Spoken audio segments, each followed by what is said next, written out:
Are you searching for the best in online black radio? Then go to blacktalkradionetwork.com, helping you filter through the noise. Real talk, black talk.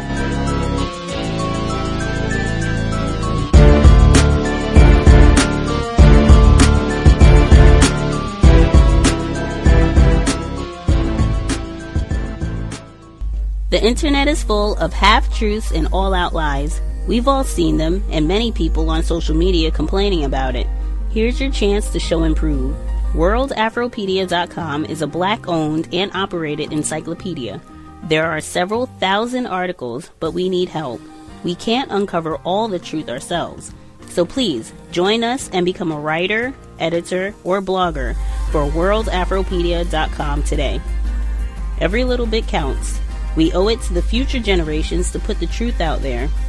Visit WorldAfropedia.com, the African-centered encyclopedia, a global database of African knowledge for the purpose of bringing about global African wisdom and understanding.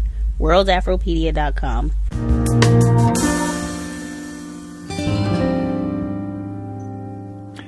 Context of White Supremacy. Gus T Renegade in for another broadcast, hopefully to share constructive information on the system of white supremacy. Today's date, Thursday, November 1, 2018. So I have been told. Brand new trend. Book club being moved to Thursdays on the cows. Book club had been on Fridays for 6 years. Started the book club in 2012, 6 years, making the switcheroo because Stacy, specifically in the UK, she has been a loyal listener for a long time and has been actively participating in workplace racism on Thursdays for about a year and a half, maybe even longer than that now, consistently participating and staying awake until about 4 a.m. Her time to contribute. And she said it would be easier not only for her, but for other non-white people who participate in workplace racism who are outside the States. It would be easier if that program were on Friday.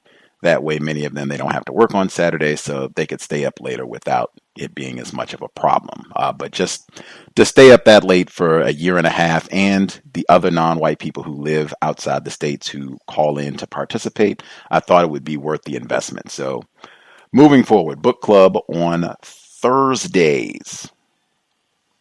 That said, the last book that we read, the late Pamela Evans Harris, Black Love is a Revolutionary Act. I said and stand by, worst book I have ever read, numerous inaccuracies, incorrectly attributing quotes to Mr. Fuller that he did not say, and rife with black misandry. Again, Pam meant a lot to the program and Gus T personally. She was super close, and she is sorely missed by myself and many Cows listeners and supporters of her work. That does not in any way negate the inaccuracies and black misandry in Black Love is a Revolutionary Act. I will have to say that I am thankful that we read that book in the same manner that I'm thankful that we read The Hate You Give, formerly the worst book I ever read. I'm thankful that we read that book also. Obviously, I didn't enjoy either of these texts, but I think it's important because The Hate You Give, now they have the movie, and it's so popular to have an analysis, what I think a counter-racist analysis of this text that is so popular and that's being promoted to children. I think Black Love is a Revolutionary Act. I grossly miss or minimized the intensity of black misandry. That, I mean, was just a huge error in my analysis of racism, white supremacy. We have the text. to help get some perspective and to help correct that. And apparently, with the large number of listeners, males and females, who did not think there was anything awry with Black Love is a Revolutionary Act, which was also appalling to Gus T because it's so rife and flagrant in the text that apparently many of us are infected with Black misandry. That's my only conclusion. We did have some folks who said that they did not read the entire text, so that could be an issue as well, but it could be both.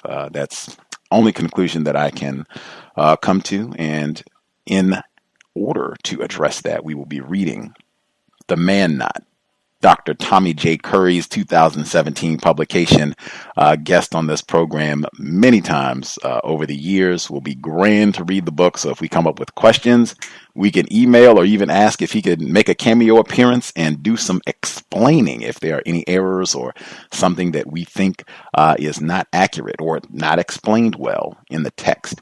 I do want to take one moment before we move on to The Man Knot, Race, Class, Genre, and the Dilemmas of Black Manhood. I do want to take one moment, though, to read the first page from the book that we were supposed to read, The Interracial Con Game. That's the book. The original plan, we were going to read Black Love is a Revolutionary Act and then follow that up with The Interracial Con Game. And because of the inaccuracies and Black misandry, I decided that, we could not continue with reading the texts and we would have to switch up. We're reading The Man Knot. So the first page of the book that Gus T decided not to read. This is the first page because I know we have many listeners who have not read The Interracial Con Game, so you don't know what's in the book. We have many listeners who have not been with the Context of White Supremacy for the full decade that we've been on the air. So this is page 1 of The Interracial Con Game.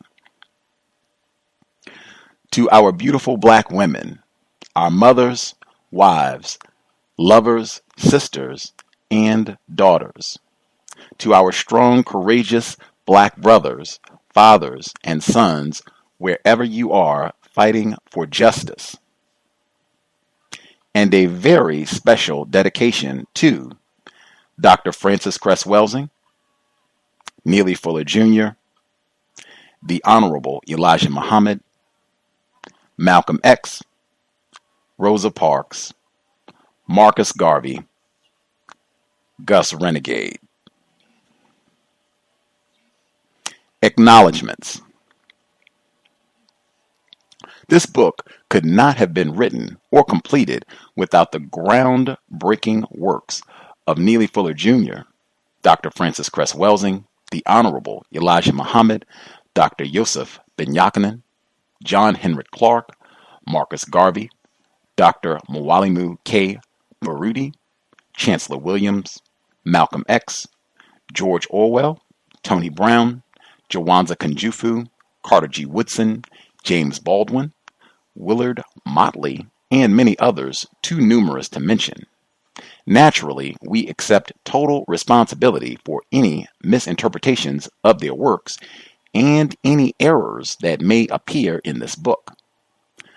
A very special thanks to Gus Renegade, C.O.W.S, Ed Williams, counter-racism.com, D.H., Wendy Williams, R. Parker, J. Wickett, Josh Wickett, D.B., K. Richardson, D. Robinson, and all our friends, families, and mentors who shared their special insights, wisdom, and patience with us. I will stop there. That's page 1 from The Interracial Con Game. I will be the first one to say there is one name in the dedication that for sure should not be on that list. However, that being said, how close were Pam and Gus? Again, just for folks I'm sure who have not read, this is the book that I'm saying, no, we're not going to read because of the errors and Black misandry in the book that we just finished. This is the book. A book, if you turn over on the back of the book, who wrote the review? That's what I mean. This is the one of the very few times where I'll say, no, it's not a case where I could be wrong. Black love is a revolutionary act, has a number of inaccuracies, and is rife with black misandry. Pam and I were very close, as I said before. I am sure closer than anybody listening to this program, unless her family has tuned in to the cows. Exhibit A, what I just read.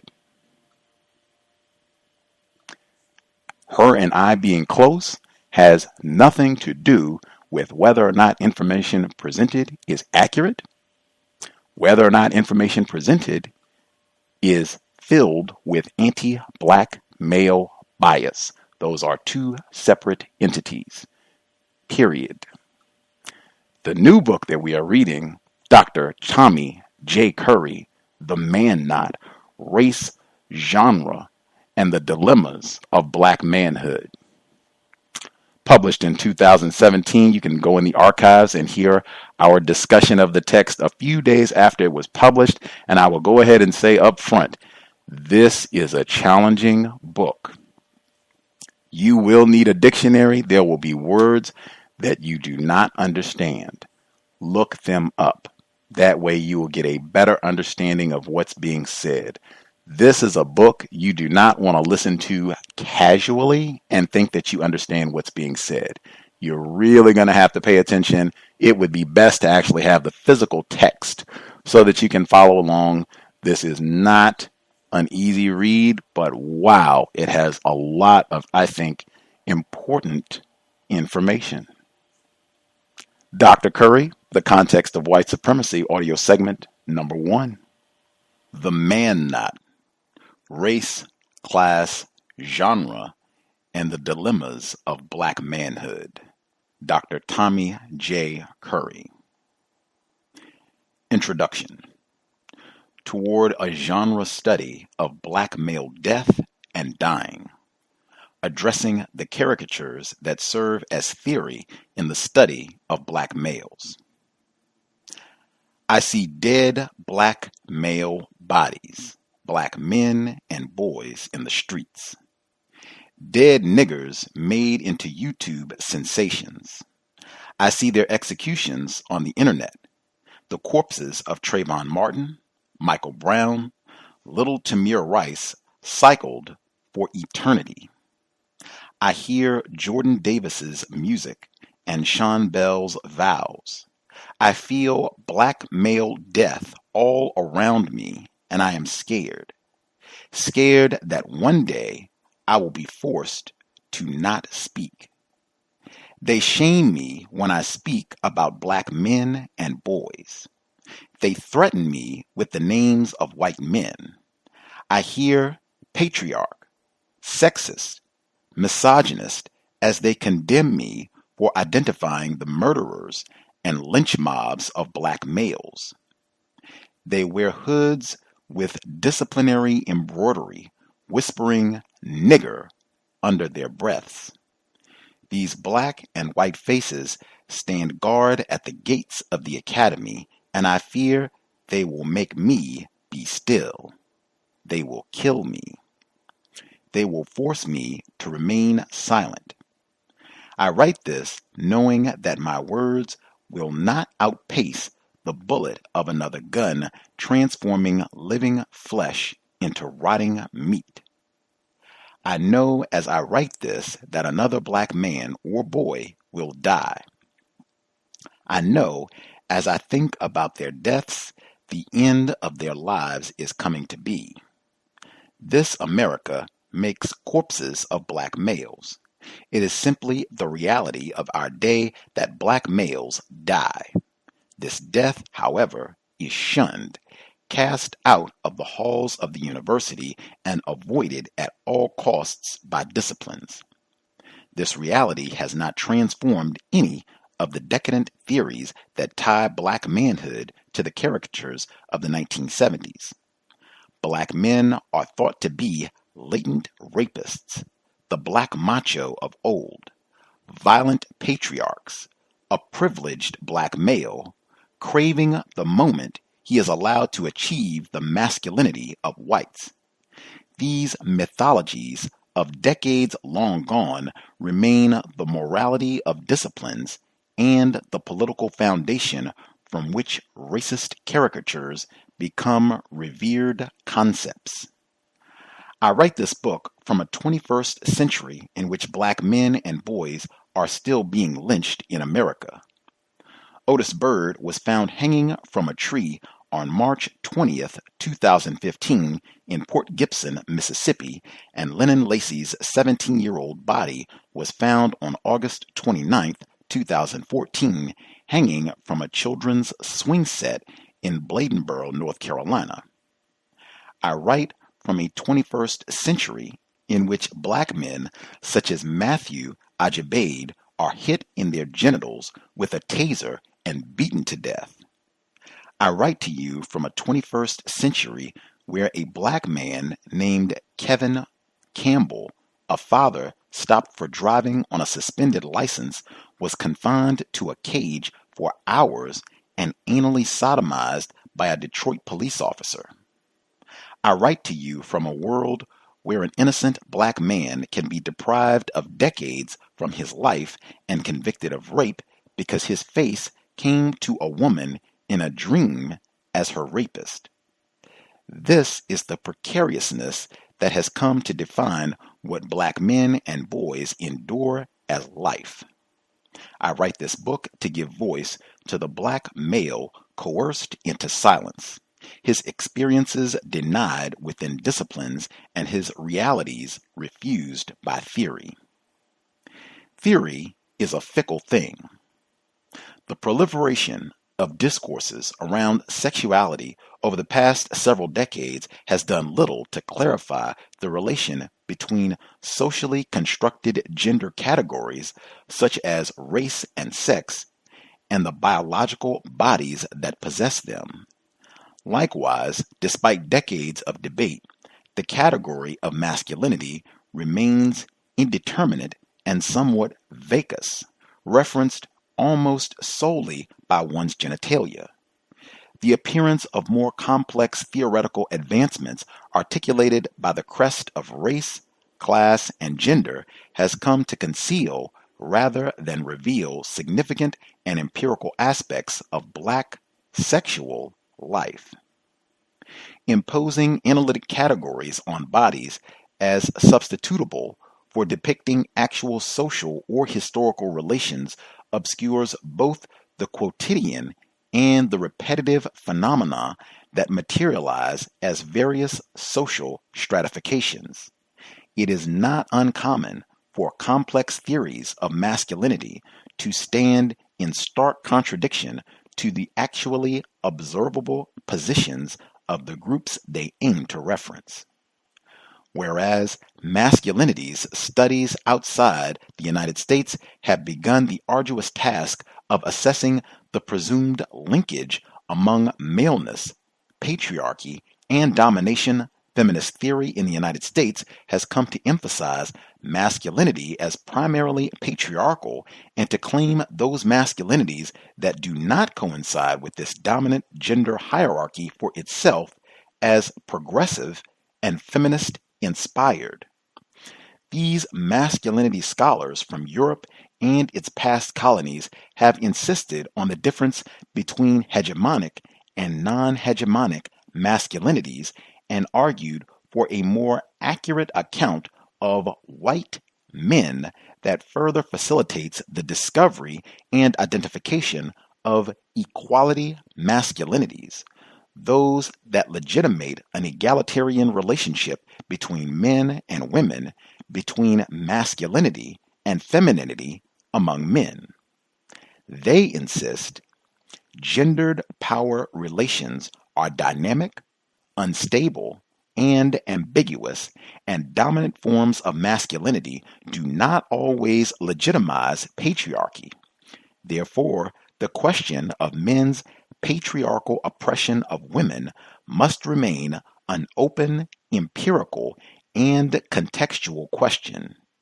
Gender and masculinity researchers therefore need to develop theoretical frameworks that can grasp changes, complexities, ambivalences, ruptures, and resistance. While the male descendants of colonizers are recognized for the naturally occurring varieties of masculinities within their group, this insistence on multiple masculinities has often been denied to black men who are the descendants of slaves. Theories concerning black masculinity revolve around a fixed political idea in the United States that is deemed progressive by the extent to which it is sufficiently feminist and deemed patriarchal by the extent to which it is not. Unlike in mainstream masculinity scholarship, there have been few efforts to verify non-hegemonic black masculinities sociologically or conceptually separate from the already established norms in gender studies. Black males, who are stereotyped as hyper-masculine and violent throughout society, are intuitively marked as patriarchal within theory.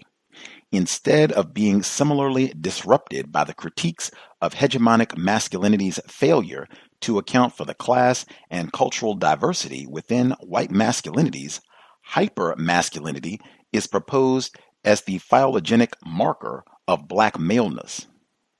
Consequently, black males are thought to be the exemplifications of white bourgeois masculinity's pathological excess. In other words, the toxic abnormality of a hegemonic white masculinity becomes the conceptual norm for black men and boys. Black males are often theorized as defective. As the gender theorist Arthur F. St. Aubin explains, even when black men are the ostensible subjects, they are, in fact, objects of workshops, special journals editions, etc. They are still marginalized theoretically and compared to a norm by which they are usually judged lacking. Because black men are not subjects of or in theories emanating from their own experience, they are often conceptualized as the threats others fear them to be. This fear has been used to legitimize thinking of black males as degraded and deficient men who compensate for their lack of manhood through deviance and violence. As the social scientist Andrea G. Hunter and James Earl Davis explain, studies of black women emphasize how out of oppression a unique definition of womanhood was forged, one in which adversity gave rise to strength. However, the discourse around men and oppression focuses on the stripping away of manhood. It is a perspective that casts black men as victims and ignores their capacity to define themselves under difficult circumstances. This paradigm is far too prevalent to not warrant remark. Racist accounts of black males depict them as lesser males who are lazy, unintelligent, aggressive, and violent toward women and children, and who abandon their families physically and cannot provide for them economically, while nonetheless requiring coercive legal and extralegal sanctions to control their hypermasculinity and predatory inclinations. Racism against black men often results in their emasculation, criminalization, and death. Black men have not only survived, but developed rich analyses of their oppression under the capitalist ethno-patriarchal regime we call white supremacy. However, their thoughts are not spoken of as positive programs capable of actually addressing their suffering. The concepts emerging from black male experience are often described as pathological coping mechanisms fixated on black males achieving their manhood at any cost, rather than liberatory ideas applicable to all blacks. Consequently, black men's experiences of racism are framed as one-dimensional, narrow, and devoid of any analyses that understand the horrors of sexual violence. Such claims, however, severely underestimate the complexity of black male subjugation under racist social systems and within periods of colonization. As early as Calvin Hurnton's Sex and Racism in America, there has been a realization that racial hatred is carnal hatred, sexualized hatred, a phallicism or process that criminalizes black males as sexual threats like the rapist, while simultaneously constituting them as the carnal excesses and fetishes of the white libido. Racism is a complex nexus, a cognitive architecture used to invent, reimagine, and evolve the presumed political, social, economic, sexual, and psychological superiority of the white races in society while materializing the imagined inferiority and hastening the death of inferior races. Said differently, racism is the manifestation of the social processes and concurrent logics that facilitate the death and dying of racially subjugated peoples. At the center of this complexity, the regenerative arc, so to speak, of this ideology is the caricature of the racialized men as threats to the social and biological reproduction of white order. Simply put, one of the motivations behind European American racism, as discerned, for example, in certain racial myths and stereotypes, in certain civil and criminal statutes regarding miscegenation and rape, and in the history of racial brutality like lynching, is a fear of black male sexuality and a need to control black masculinity. For the idea of an all-powerful white male figure to achieve cultural institutionalization and buy-in from the masses, the dominant culture needs its nigger boys, its ugly, inferior, its other, in order to construct itself as superior and beautiful men. The black male, the nigger, was constructed as the white race's antipodal monstrosity, a sexual threat to the very foundation of white civilization if its savagery was not repressed. These speciations from the ideal white male type are examples of the testeric condition that plagues black maleness generally in the United States. Because testeria emerges from the disjunctive isolation black maleness has from the normative maleness that is represented as white, the testeric, or the cool poser, or the eunuch, manifests the repression of the social order corporeally, in his flesh, as Pavlovian peculiarities to stave off death. The death of black males is meant to prevent his reproduction and impede his ability to reproduce.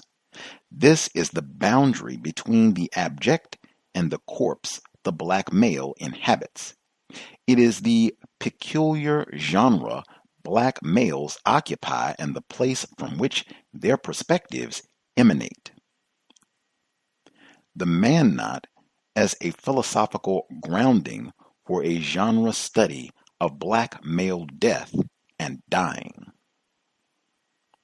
Black male death and suffering is thought to be generic, captured solely by the category of race. Race, however, is not an efficacious category of analysis under our present intersectional and post-structural arrangement. Race is a category under constant disciplinary surveillance, exposing it to a seemingly infinite number of attacks for being overdetermined and essentialist, and therefore in need of any combination of experimental anti-essentialist solutions. This dispersion, deconstruction, dismissal of the race category has concrete consequences for black males attempting to situate and describe their experience and history because race has been the only category offered by disciplines through which black men can theoretically articulate their experience. Consequently, black males find themselves articulating their concerns through alien theories rooted in this displacement. Because race is accepted as socially constructed, all cultural and experiential products from a racial perspective remain suspect. Race consciousness is problematized and rejected prima facie as narrow and masculine, while gender, as Oyurunke Oyewumi reminds us, remains inextricably tied to biological notions of the female despite the performative and cultural situatedness of the term. Black and female allows for standpoints, histories, and experiences that serve to ground gender theory, while black and male is taken to be the historical perspective that must be disowned to free these other gendered, not male, voices. It is routinely insisted that race and gender are socially constructed and illusory. Yet it is only race that is displaced, while gender, being synonymous with female, is centered as the dominant theoretical voice of black subjectivity and vulnerability, a centering technique that depends on the sustaining anthropological assumptions of white gender categories, not those disfigured within the negation of blackness, the non-human, non-being matrices authored within chattel slavery and colonialism. Gender becomes the symbolic representation of bodies, their intent, while race simply acts as a modifier and operates to overdetermine or lessen the power position of maleness. Consequently, gender studies becomes discourses about women, where racialized men are interpreted by the lack of power they have compared with real white men. Black men simply do not exist as viable social subjects or reflective entities given their disfigurement within the established gender order. Rooting gender within the biological confines of the female body makes thinking about gender synonymous with thinking about women, the who and what they relate to. In this biomythos, the female is taken to be the taxonomic origin of gendered knowledge and history, where that which is defined as not female can only be outside and barred from creating gender theory. Because maleness has come to be understood as synonymous with power and patriarchy, and racially codified as white, it has no similar existential content for the black male, who in an anti-black world is denied maleness and is ascribed as feminine in relation to white masculinity. If whiteness is masculine in relation to blackness, then blackness becomes rationally defined as not masculine and feminine, because it lacks the power of white masculinity. Thus, black maleness is, in fact, a degendered negation of white maleness that is feminine because of its subordinate position to white masculinity, but not female because black maleness lacks a specific gender coordinate that corresponds to either white maleness or white femaleness, and, as shown later, relates to the white female primarily as rapist. Maria Lugones similarly emphasizes the anachronism of attributing gender to the colonized and enslaved bodies we now think of through the frameworks of black masculinity and black femininity. As she remarks, under the imposed gender framework of colonial modernity, the bourgeois white Europeans were civilized. They were fully human. The hierarchical dichotomy as a mark of the human also became a normative tool to damn the colonized. The behavior of the colonized and their personalities, souls, were judged as bestial and thus non-gendered, promiscuous, sexual, and sinful.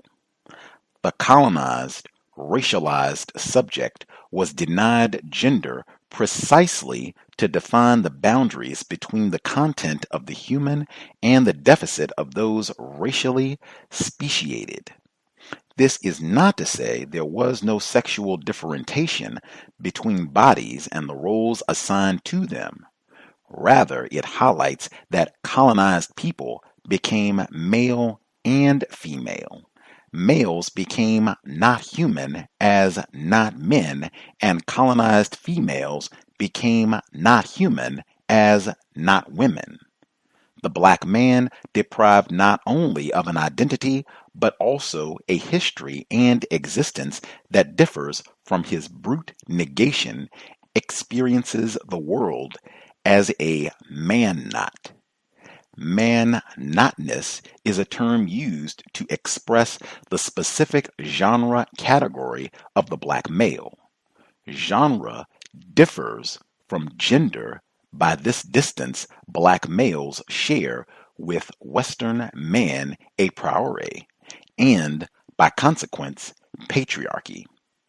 Whereas gender asserts that historical and social orders defined by the biologic marker of sex are in fact synonymous with the historical and sociological location of black males, genre expresses how the register of non-being distorts the categories founded upon white anthropology or that of the human. Popular categories of analysis such as class, gender, and even race suppose a universal human template upon which they imprint. But what is the applicability of human categories on the non-human? The black male is negated not from an origin of human being, but from nihility. Frantz Fanon's reflections on objecthood and not being are not simply descriptions of negation, they are not terms of proxemics, but terms of register. Non-being expresses the condition of black male being, the nihility from which it is birthed. Away from the bourgeois order of kind expressed by man, genre is specific to the kind, the type of existence expressed by the black male. For Sylvia Wynter, genre indicates the disruption of the order founded on European man and woman, which is expressed by the term gender. The contact of Europe with non-Europeans reordered the gender schema because the primary code of difference now became that between men and natives, with the traditional male and female distinctions now coming to play a secondary, if nonetheless powerful reinforcing role within the system of symbolic representations. Insofar as blackness expresses the indeterminacy of being as non-being, gender too is reformulated. This is why Wynter coined the word genre to replace gender. She writes, genre and gender come from the same root. They mean kind. What I am suggesting is that gender has always been a function of the instituting of kind. The man-not grows from the incongruity I observed between what theory claims to explain and the actual existence of black men and boys, an actual reality that remains excluded from its purview. Simply stated, Analyzing black males as the man-not is a theoretical formulation that attempts to capture the reality of black maleness in an anti-black world. Because it is rooted in the colonial formulation of sex designation, not gender, the man-not recognizes that racial maleness is not coextensive with or synonymous to the formulations of masculinity or patriarchy offered by white reality. The man-not is the denial not only of black manhood, but also of the possibility to be anything but animal, the savage beast outside the civilizational accounts of gender. To suggest that black males are, in fact, gendered patriarchs is an erasure of the actual facts of anti-black existence and a substitution of the white anthropological template at the core of negating black male existence as its end. Michael Brown's death, like that of Vonderrit Myers, Oscar Grant, John Crawford III, Jordan Davis, Alton Sterling, Philando Castile, and Stephen Watts, represents the accumulation of an intellectual failure to grasp the complexities and the motivations implicated within the genocidal logics of American racism beyond the categories of modern taxonomy. The negrophobia that drove white America to endorse lynching as a technology of murder is the same anxiety and fear that now allow the white public to endorse the murder of black men and boys as justifiable homicides. Black males are often killed by police officers because the officers claim they fear for their lives that black men have life-threatening weapons or guns. This phobia is a normalized and institutional program used to justify police violence, ostracism, and incarceration. It is a fear that is given so much weight in individual cases precisely because it is a fear that both white America and many non-white Americans share. The vulnerability of black men and boys lies in this consensus, and it is one that extends beyond the borders of white psychopathology. It is an American maxim propagated through the mass media and the assumptions of liberal progressive gender politics and internalized by the populations, black, white, male, or female, that consume these mythologies and images. In academic philosophy, there has yet to be a text that deals specifically with the history and theorization of black males. While there are accounts of black men and boys throughout the social sciences, mostly focused on the obstacles facing this group, the discipline of philosophy has made no such efforts to investigate black maleness beyond its alleged privileged position to that of the black woman or its undesirability, hypermasculinity, black nationalism, and so on. Heavily influenced by intersectional feminist accounts of race and gender, black men are thought to exemplify a privileged, disadvantaged status that obscures our viewing of gender when their reality or subjectivity is centered. Rooted in an idealist calculus, black men are conceptualized as empowered by their male identity, such that any asymmetry between intra-racial groups where black men, for example, are more visible or more represented than black women is attributed to patriarchy.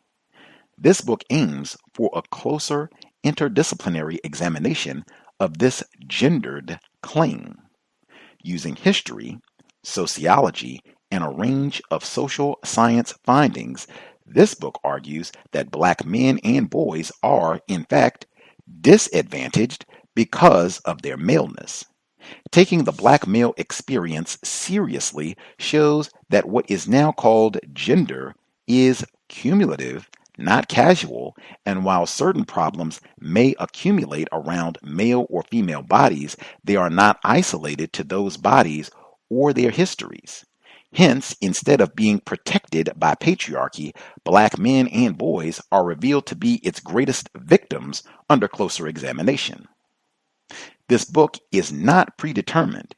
It is not merely an articulation of a foregone conclusion. It was not written as the imposition of a theory onto black males as objects of study, in which the desired conclusion was decided before the research into black men and boys as complex subjects even began. This book theorizes black male life in the United States, its dying, and the reality of its death. In other words, this text aims not only to use theory to draw tenable conclusions from the actual data on intimate partner violence, homicide, and incarceration as it pertains to black men and boys, but also to use data to inform the abstract themes that, according to gender theorists, explain black males' social reality. Far too often, black males are projected into academic projects as the stereotypes individuals perceive them as rather than how they actually exist in the world. This book was written to overwhelm the silence imposed on black males through negative racial caricatures that become absolved of their moral offensiveness once they are called gender theory. Ideas of black men as abusers of women and children, rapists, and power-hungry deviants run rampant throughout the academy and inform what is intuitively expressed as academic gender theory. Is there sufficient evidence, however, to ground these theories? While there is tacit agreement among American institutions, courts, prisons, the press, and so forth, that will be ideologically supported in their rationalizations and financially rewarded for their actions, this is not the full scope of black male vulnerability. Black males also endure societal discrimination and social ostracism because of their maleness.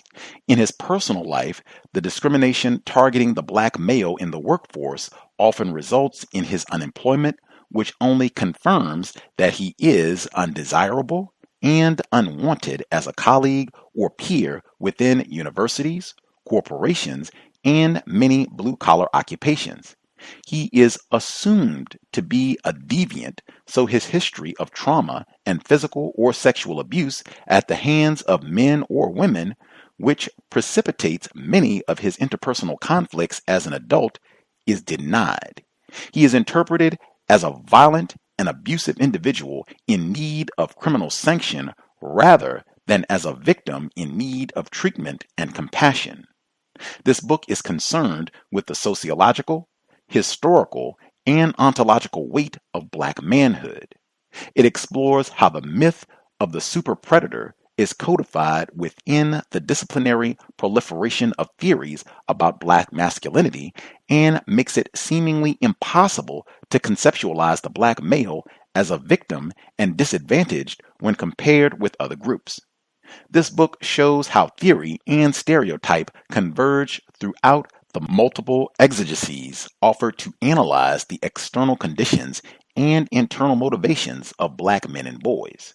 Academic theory uses the same pathological explanations of black male deviance, violence, and abuse that continue to haunt black males and justify their murder in society.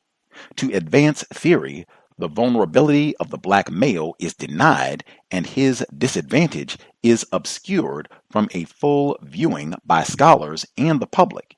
He is thought of only as a perpetrator, never a victim. The man knot was thought of as a corrective of sorts, as a concept of black males that could challenge the historical and theoretical accounts of black men and boys that have proliferated throughout disciplines and are taken as gospel in academic research. This book is the first philosophical exploration of the oppression of the black male that aims to synthesize the multiple findings and research concerning his condition across disciplines, rather than simply reproduce sociological findings highlighting his societal disadvantage. I create a theory and operational paradigm by which we can understand the intellectual, historical, and sexual diversity of Black men. While such an exploration will never capture the full experience of Black male homosexuality any more than the Black male's heterosexual experience or his denied and condemned polyamory, the man knot is an attempt to reflectively engage the conditions that dictate the formation of Black male sexualities and the historical vulnerabilities that obscure our viewing of them as actual realities of Black manhood. This is a reflection not on identities, but rather the historical, material, the problems and experiences that contour how Black men have come to define themselves. This is a book to challenge how we think of and perceive the conditions that actually affect all Black males and why we choose to see some things but deny others. Black masculinity as Buck studies, documenting the links between hegemonic masculinity and the reality of Black males. The mimetic thesis, or the idea that Black males seek to emulate and ultimately realize themselves as patriarchs next to white men, has been a central feature of Black feminist ideology since the penning of Michelle Wallace's The Black Macho and the Myth of the Superwoman in the late 1970s. The emergence of the buck, the mythological heterosexual Black male figure that emerged from slavery as the basis of Black male political aspiration in the 20th century, has been a central feature of Black masculinity studies for the past 4 decades. Wallace's text reduced the complexities of political economics, racism, history, and class mobility to the genital level. She maintained that Black men had internalized the white man's obsession with his penis. As she said, white men were perversely obsessed with the Black man's genitals, but the obsession turned out to be a communicable disease, and in the 60s, Black men came down with high fevers. More than simply offering one perspective of the Black Power era, Wallace's text created a bridge between white patriarchy and Black male political aspirations that allowed the racially specific accounts of white patriarchal power isolated to white feminist theories of dominance or hegemony to extend to Black males. The Black macho, the male chauvinist that was frequently cruel, narcissistic, and short-sighted, was birthed by Black men accepting the sexual primitivism of the Black male presupposed by whites. The Black man of the 1960s lost himself in the image of this brute, according to Wallace, making himself a living testament to the white man's failures. He suffered poverty, deprivation, and unhappiness because his Black perspective, like the white perspective, supported the notion that manhood is more valuable than anything else. Wallace makes a distinction between an organic and a mimetic Black manhood. As long as the Black man was able to hold on to his own Black-centered definition of manhood, his sense of himself was not endangered. The longer the Black male stayed in this country, the more he would get the Black and white perspectives confused. largely influenced by the adoption of Freudian psychoanalysis and the idea of black male assimilation into American society, contemporary black gender frames continue to understand black masculinity as striving to fulfill its Oedipal drive toward the father right of white masculinity. Under this paradigm, black males are reduced to their phallic aspirations for selfhood and seek to dominate others to compensate for their subjugation. Gender theorists in the 1990s asserted that phallocentrism, patriarchy, and black males lacking, be it of power, recognition, or a symbolic phallus, were a viable interpretive frame through which black maleness could be understood. Even today, black males are depicted as the absence of themselves for one another, having few attributes worth emulating. Their lack of black fathers, their lack of power in America, their lack of employment, their lack of manhood, all sociological phenomena, become the markers of their incompleteness, demonstrations of their definitional ontological failures as black males rather than proof of their subordinated male status and existence in a completely different register of sexuality. Black males are not only defined by this lack, they are also thought to be complete only when they stand side by side with white men. Consequently, black masculinity is theorized through this psychoanalytic, unconscious yearning for the world of the white man, his power, and his possessions, which often include the white woman.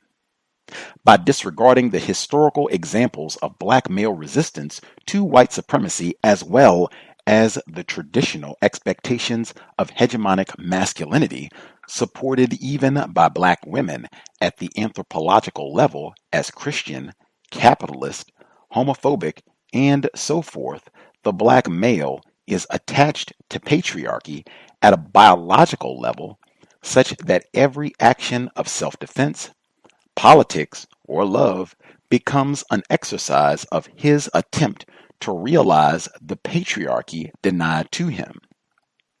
Erinette M. White summarizes this position in black gender frames quite well. Though most African American men do not experience the same level of power as most white American men, patriarchy produces pecking orders across different groups of men and within different subgroups of men. Each subgroup of men defines manhood in ways that conform to the economic and social possibilities of that group.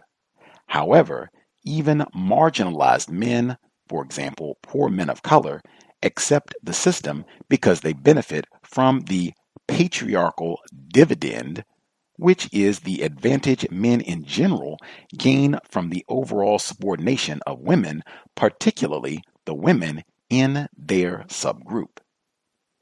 Accounts similar to White's thinking can be found throughout black masculinity literature, but the evidence that subordinated masculinity is of the same species as hegemonic masculinity, such that it can be of the kind that obtains this ideal, is sorely lacking. To substantiate the view that black men benefit from patriarchy despite their inferior social, economic, and racial status, White appeals to Rawan Connell's first edition of Masculinities as evidence for the claim that black men would be rewarded in a patriarchal society as men. This grounding of patriarchy in black male interest and his desire to be or be like the white male is suspicious. It suggests that while black men can articulate themselves as oppressed subjects to myriad structures and ideologies, from racism to classism, imperialism to colonization, and religion to atheism, gender remains unknown to them despite their role and history as subordinated men positioned outside the masculinity of ruling class whites in the United States. The lore of white patriarchy is a common trope used to explain the mimetic urge of black males. But why do we find no assumption of this imitative character in black feminist accounts of black womanhood, despite the vast historical works demonstrating the internalization of various Victorian gender ideals and social Darwinist theories, as well as their support for patriarchy as the basis of racial uplift during the 19th century? Black men and women have been subjected to the same cultural, ethnological, and anthropological theories rooted in racial evolution, yet only black males are thought to have internalized these historical views to such an extent that their sociological realities have been transformed into black masculine ontology. While much of black feminism historically has appealed to democratic reform and continued integration into institutions, or to protection and recognition by the law, attempts to codify black female vulnerability into societal institutions so that rape, domestic abuse, and discrimination are understood as violence to a living, breathing person, these appeals are recognized as calls for progressive change rather than a desire for the positionality and power of white womanhood, despite appeals to the same concepts and apparatuses that historically have sustained white women's, and men's, for that matter, economic and political power. There is no scholarship asserting that Sojourner Truth's Ain't I a Woman proves that she aspires to the powers, recognition, and status of white womanhood denied to her, but a litany that criticizes black men for the slightest similarity to white thought or rhetoric concerning manhood. Are only black males envious of the position of the dominant classes? Take, for example, Truth's famous condemnation of black men getting the right to vote, which has been quoted for years as evidence of the historical concern black women have had about black male political advancement. There is a great stir about colored men getting their rights, but not a word about the colored woman, and if colored men get their rights and not colored women theirs, you see the colored men will be masters over the woman, and it will be just as bad as it was before. So I am for keeping the thing going while things are stirring, because if we wait till it's still, it will take a great while to get it going again. White women are a great deal smarter and know more than colored women, while colored women do not know scarcely anything.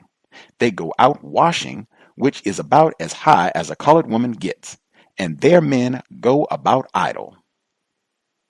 Truth believed black men were more brutal than the white men who orchestrated slavery, and black women were less intelligent than the white women who ruled over them. The historian Paula Giddings explains that the difficult circumstances of Truth's life gave her a distorted view of whites and blacks. Consequently, says Giddings, Truth shares a sentiment of black men eerily similar to that of Elizabeth C. Stanton, who believed that it would be better for a black woman to be the slave of an educated white man than of a degraded, ignorant black one. If Truth's quote remains a reminder of the danger black male politics has posed since the mid-19th century, then why are we not also suspicious of the allure white womanhood could have over black women? Think of Stokely Carmichael's statement, "The only position for women in the SNCC is prone," for instance. This sentence has become not only representative of him, or of the ideology of the organization he represented, but also evidence of black males' patriarchal political inclination throughout the centuries.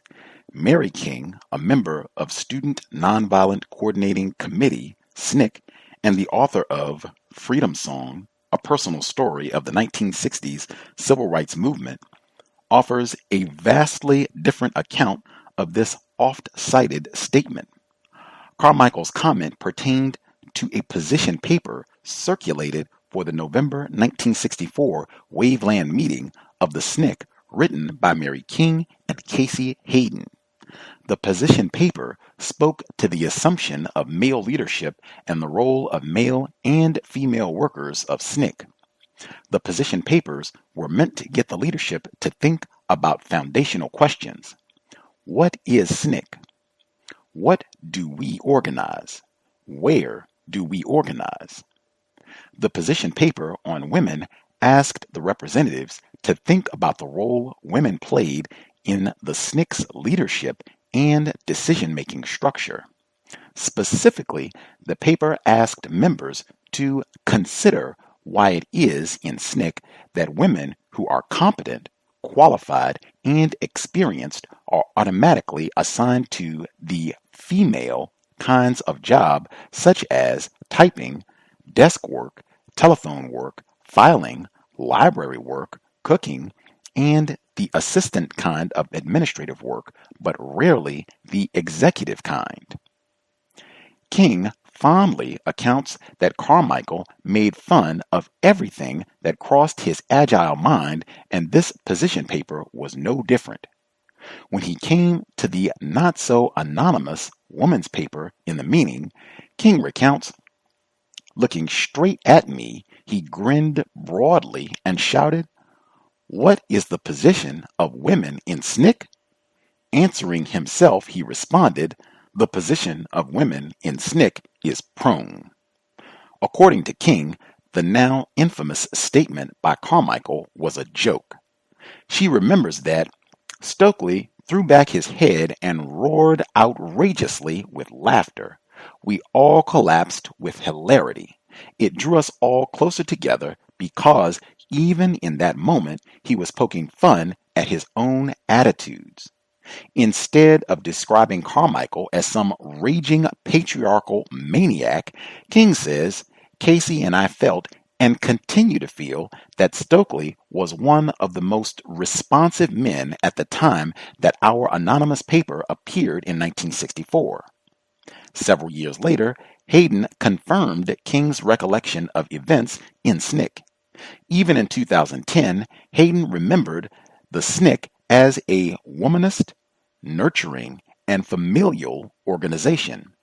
In fact, Hayden went so far as to state, "Women's culture and black culture merged for me in the Southern Freedom Movement, especially in SNCC, free of constraints and the values of white patriarchy." What is it that essentially ties black manhood, its aspirations, ideals, and perceptions to random statements or jokes made by black males to sexism and misogyny? What makes an individual's comments come to be understood as the historical consciousness of most, if not all, black males? How does one black man's thoughts in the 1960s come to represent the consciousness of them all, or even a majority of them, throughout time? Context of White Supremacy. Dr. Tommy J. Curry, The Man Not. So we are still in the introduction, very early on, and we're right in the middle of a paragraph. I'll just cue you when we get ready to pick up for the second audio segment, but we're still in the introduction for The Man Not. The number to dial, 641-715-3640. The code 564-943#. Press *61 if you would like to participate. Number again, 641-715-3640.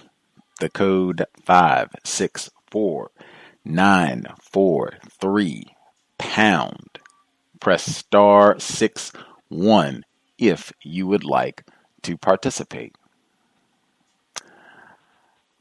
As we were reading and the sentence came up, Dr. Curry says, he's talking about Michelle Wallace, the Black Macho. Wallace maintained that black men had internalized the white man's obsession with his penis. As she said, white men were perversely obsessed with the black man's genitals, but the obsession turned out to be a communicable disease. And in the 60s, black men came down with high fevers.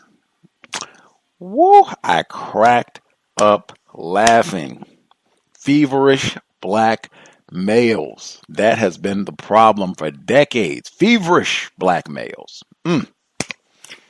Anywho, if we have questions, comments, if folks have any thoughts on the language and processing the book, I said this is going to be a little more challenging, I think, to read, but oh man, lots to chew on. I will have questions, but I'll just get to the line and see if folks have any initial thoughts, questions, and we really have only got to the introduction, so we really have not even really got to the meat of Dr. Curry's presentation. Folks who dialed in with the hand up line should be open. Proceed. I'm hurt. Thomas in New York, man, do you know who is going to be in Seattle tonight? Drake is doing a concert. I thought of you immediately. Missing out, man. You should have been out here. Go ahead, sir. Yeah. Yes. Canadian rappers, what this world comes. Gus, did you get the picture I sent you from the partner at my job? I meant to ask you that last week. Him in African garb, him and his wife. No, I did not see that. I will check again. I'll be ready for tomorrow, though. If I didn't send it, or if you can send it again, I'll let you know. Yeah, I'll send it again. Yeah, definitely. Dr. Kerry, extremely intelligent, as you know. He's doing a great job. I'm following him. We're talking about racism, white supremacy, the number one problem on the planet. Gus, who do you think he's writing this book for? I think this is an academic publication. I think this is for his colleagues, which would be lots of whites reading the book, although I do think he intended for black people to, we got a shout out in the text, so I certainly think he also intended for black people to write this book, read this book as well. Got you. Yeah, I thought that he was writing this book for to white people and white scholars who may try to discredit his information. He was wording it very eloquently, crossing his T's and dotting his I's, so to speak. I prefer layman terms. I think when he talks on the show, sometimes he speaks the same way he writes. But it's like, I don't see a lot of black people picking this up that don't understand the system and getting it. Because I wouldn't if I didn't have an understanding of some of the concepts that he's using, even though he's, using words. He's not using words we typically use every day.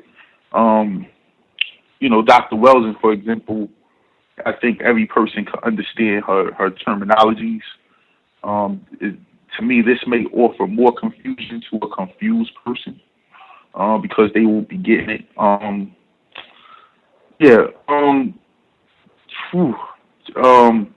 Now, the information is very excellent. It's great.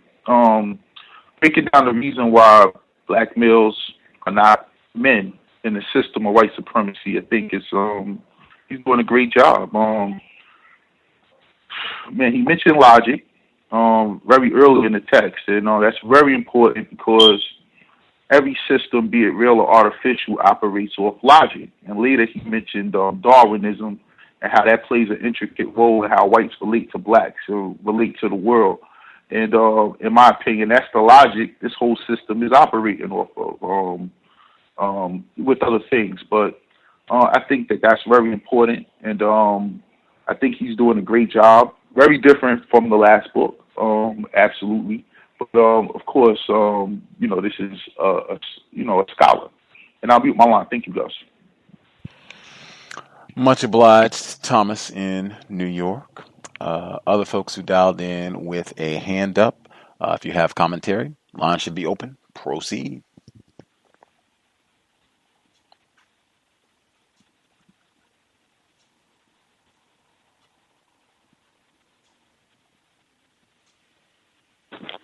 Yes, may I be heard? Greetings, Mr. Demery Ford. Yes, greetings, Gus. Greetings to the callers and listeners.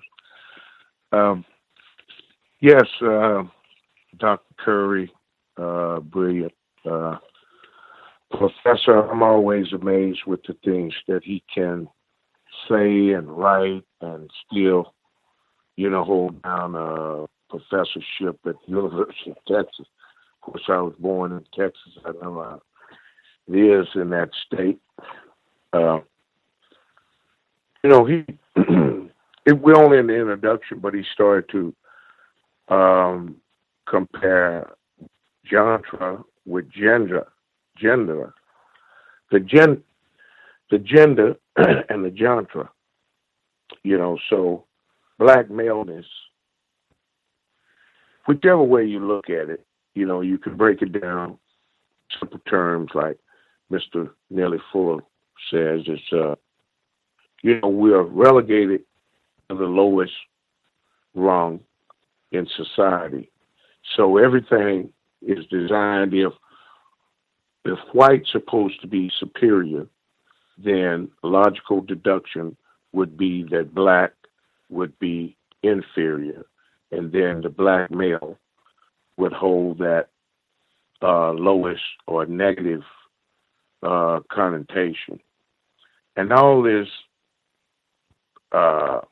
creating a reality of black male negativity is the work of the system of white supremacy. Hegemony, is a brilliant way to describe it, because if you are under a political and economic and, physical, military or police state, you are helpless. So they exert this control over you, and that becomes your reality. The black masculinity then will be described, the black male would be looking at himself in negative terms, and then would be reacting to the pressures of white supremacy. But it was saying that, I think leading to the fact that, there's nothing that the white people could, I guess, gain from black masculinity, but they are continuously trying to wrap the dress, the manner of speech, as black males. You want to denigrate them, but at the same time, you show the utmost of flattery by imitation, denying patriotic of black males, not being fathers or, perpetuating these lies that you can't be employed or you're underemployed. And then he mentioned patriotic. I guess that would cause the black males to want to exhibit, some type of positive, attributes being relegated to the position that they have, then pick up some patriotics. But it was interesting to find out that Sojourner Truth's frame of mind was that it would be better to be a slave to an educated white man than to be a slave to a black man. I thought that was interesting. I'll mute my line on that. Thanks for taking the call, Gus.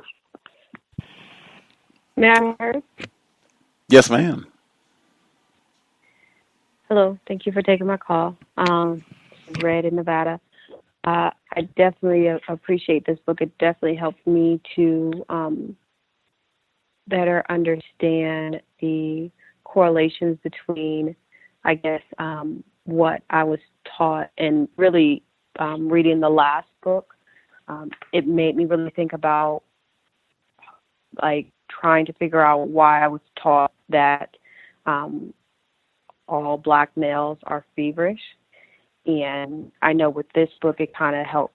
It when I was trying to read it the first time when it first came out, it helped me to kind of quiet some of those thoughts, to understand that, black males, they are dealing with their own type of terrorism through white supremacy, and not and can't really be patriarchs if they are still subjected, and, like Dr. Curry said in one part, how they are effeminized but yet not female, so they can be effeminized, but they can't also claim the benefits of being a female, especially when it comes to gender theory and the different benefits that white men basically allow some racialized females to receive. I really appreciate even the first page, where it seems like it's really, at least to me, like in layman's terms, basically like his thoughts, and really taking contemporary events and kind of really opening the book to what you'll get in it. And I feel like it is definitely hard to follow. Definitely appreciate the tip of having a dictionary, but still just kind of really trying to focus on the full sentence, which is something that's helping me to kind of understand maybe the word that I didn't understand, like hysteria. I think that was one of the words. Still really don't know what that really means. But I definitely, I feel like it's not just a maybe some. I don't think that this would even nowhere, shape, or form qualifies anything as being like misogynistic, because he's actually like breaking down what the problems of black males. And again, that's something that is helping. It's actually helping me as a black female to understand that just because black males, they are bringing up the issues that they are occurring with them, does not take away the issues that are happening to black females, because they are, because we are black females, what have you.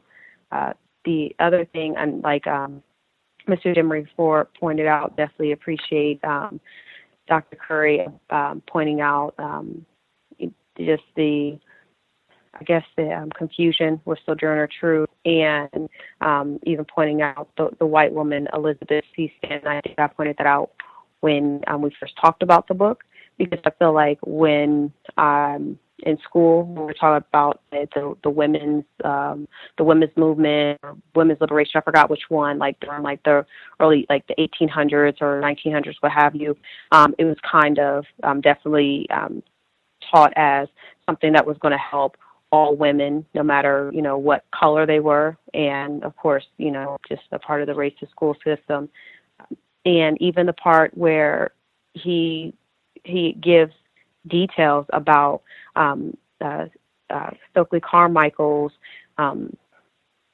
like the quote that he said about, what's women's position in SNCC, and how he broke that down. Like, it's not just something that people might just have read once from somewhere else that was misinterpreted from someone else, and not even bother to further dig into why it was even said. So again, it's definitely, I feel like you can tell that it's really scholarly, and you can tell that it's definitely something that was that is something that is really well put together. And the one thing I always think about when we hearing about Dr. Curry is how he said, I know I'm going to mess up the quote, but he was describing his males. With his theories on, males and black males and gender theory. And he was saying something about how white males can, think of black males as like beasts, but yet they're still, affable. I don't know if you remember him saying that, but it definitely made me think too, basically what he was kind of describing in the book about how black males are, they're still feminized, but they also still have to be the rapists. And I'll meet my line. Thank you. Absolutely. He's talked about that a number of times, where they're feminized and still the rapist, they're disabled and still the rapist. Just there's no escaping that branding, that conviction, black male rapist. Other folks who dialed in with the hand up, line should be open. Have you heard? Yes, ma'am. Yes, good evening, Gus. Good evening to all the callers and listeners. Codified software developer. I really appreciate the point that Dr. Curry brought up on page 11, where he writes, the lure of white patriarchy is a common trope used to explain the mimetic urge of black males. But why do we find no assumption of this imitated character in black feminist accounts of black womanhood? And then he goes on to give a couple of examples. And I would say that I thought that was a very accurate and or it was a very good question, because you see it all the time, right? You see it in weddings, where black females, pursue these huge weddings that they see white females having, or in the way we style our hair, or in the way we dress, or the different behaviors that we picked up that we associate with femininity. But I really thought that was a very important point. And also to the point of the previous book, Black Love is a Revolutionary Act, when I read what Dr. Curry had to say about Michelle Wallace, and just thinking about how that particular, or how these theories have been sort of propagated in our so-called institutions of higher learning, and how many black women have been indoctrinated into this way of thinking just by going to school. Most black women I know went to school and studied the social sciences, so they did come across this sort of theoretical, or this theory of this theorized black maleness, as this patriarchal male. They came across this quite consistently, and even black men that I know who have been in school for social sciences are just as, I guess, sort of just as conditioned to this way of thinking, and oftentimes engage in this sort of discourse themselves. So, I mean, when you really think about that book, when you think about Black Love as a Revolutionary Act, and just how could it come to be from somebody who obviously had a very good or had a great relationship with a black male, yourself, Gus, it's just the indoctrination of this black male patriarchy theory in these institutions of so-called higher learning, where more black females are admitted than black males. So I just really, I'm enjoying the text thus far. Thank you for allowing me to share. Yes, ma'am. Much obliged. And to Red and Nevada's point, always love it. Point when folks pick out terms and just making sure that we have an accurate understanding of the term testeric, overly aggressive, irritable, unreasonable. That can be one. From being overwhelmed from testosterone is one of the definitions. That's consistent, and I think the way that it's used in the text, testeric, the first time that it comes up, he says the black male, the nigger, was constructed as the white race's antipodal monstrosity, a sexual threat to the very foundation of white civilization. If its savagery was not repressed, these speciations from the ideal white male type are examples of the testeric conditions that plagues black maleness generally in the United States, because testeria emerges from the disjunctive isolation black maleness has from the normative maleness that is represented as white. The testeric, or the cool poser, or the eunuch, manifests the repression of the social order corporeally in his flesh. I'll stop there, but I think he's using it in that saying. He keeps saying the mimetic black, as though there's some black person who wants to mimic and behave in a manner like white people. And I think he's saying the system of white supremacy creates these conditions where black masculinity is repressed, and you end up having these testeric responses. Could be a black male is overly aggressive or doing whatever to try to reclaim or assert some level of masculinity, manhood. Does that make sense, Red Nevada? Yes, it does. Thank you definitely for kind of translating that sentence. I appreciate it. For sure. It is some work. It is some work. And I might be in error. Dr. Curry might even be listening. He has listened to a program or two before. So he can, we can even ask him. I forgot. We could just email Dr. Curry, help us out. Testeria, help us out. I'm sure he would be willing to chime in. Other folks we've not heard from at all?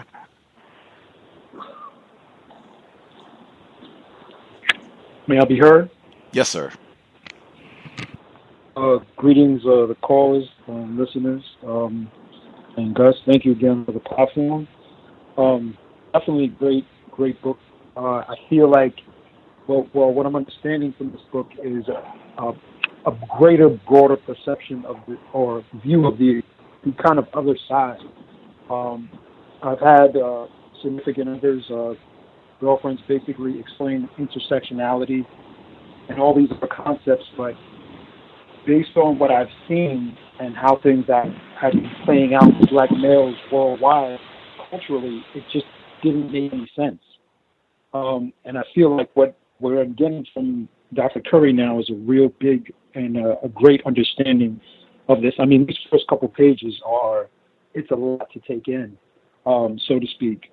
But I do have to say this, I hope I could do this real quick, but just Dr. Frances Cress Wesseling, she has a chapter on black child inferiorization. I think that reading her book first and then going into this text is extremely helpful.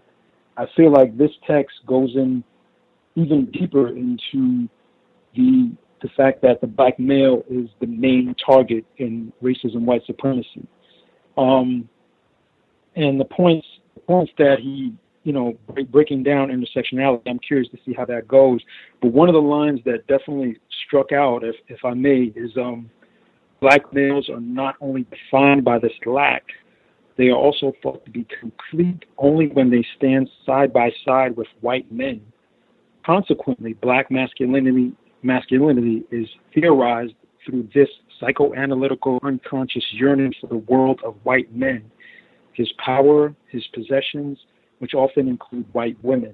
And I think that line, it gives a good understanding of some of the things that we do see, because black men are trying to reclaim their masculinity, and I do believe that there are some issues there, definitely, with trying to retain what the white men have, but he's giving a deeper understanding and a better understanding as to why these things are occurring, not just because we yearn to be like them, because I don't meet too many black men that want to be just like white men, to be quite frank.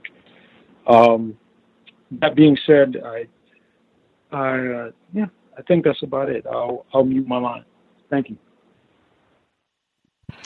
Much obliged, sir. Other folks who dialed in, if we've not heard from you, if you have a hand up, proceed.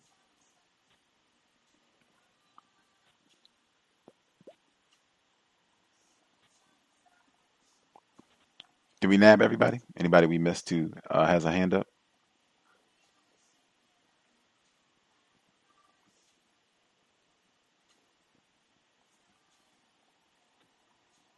Can I be heard? Yes, sir. Okay. Greetings, Gus, and greetings to all the callers and listeners on the line. I actually just joined, but I have read the book and I have notes here. Can you tell me where we left off at, Gus? We are in the introduction still. Okay. What page have you stopped at? I have the e-version, so my pages don't correspond. Let's see. We are... I can at least tell you the subsection where we stopped at. So we got past, not all the way through, we got past Black Masculinity as Buck Studies, documenting the links between hegemonic masculinity and the reality of black males. We got past that, but not completely. We're on page 14. Oh, okay. There we go. All right. Okay, so if I'm advancing past, just let me know and stop me. But like I said, I read this book last year. I had to read it twice because it is, the words are very, it's an academic type of book. So you had to understand some of these words, and I'm kind of still piecing everything together with words. But it was interesting when on page 13 when he talks about Stokely Carmichael's statement about women in position in SNCC as prone. Reminded about the book that we read last year, Coretta Scott King's book, My Life, My Love, My Legacy, when she talks about how the women in the civil rights movement were kind of relegated to the background. And also, too, I know some people have mentioned the last book, Black Love is a Revolutionary Act. And I think on page 14, there's Dr. Curry talks about the feminist-inspired theories about black masculinity as inspiring patriarchs. And then he continues to say this approach ignores the actual condition and violence in American society that affects black males and completely disregards the presence of the very same behaviors of other groups.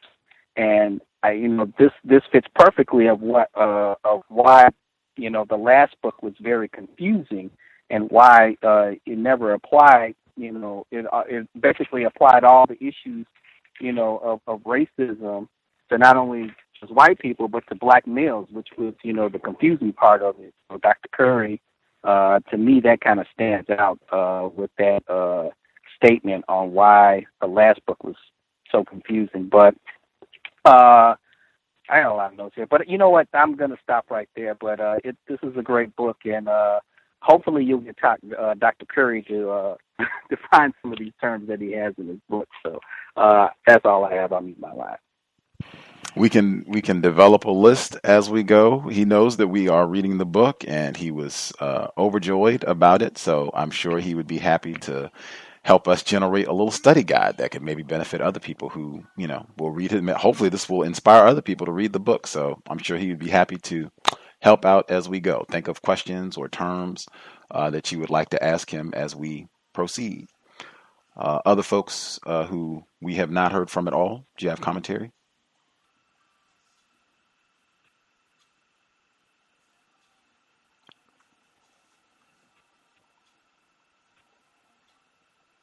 We get everybody, at least for the time being? Yeah, be heard? Yes, sir. Yes, good evening. Hope everybody's having a constructive evening. Thank you for allowing me to speak. Just a couple of things. I'm definitely looking forward to read this book. I've had it since it was announced that it was going to be, that Dr. Curry had published it. Gus, I would point out one thing. Just going back to, like I said, you have the e-version. Back on page 6, where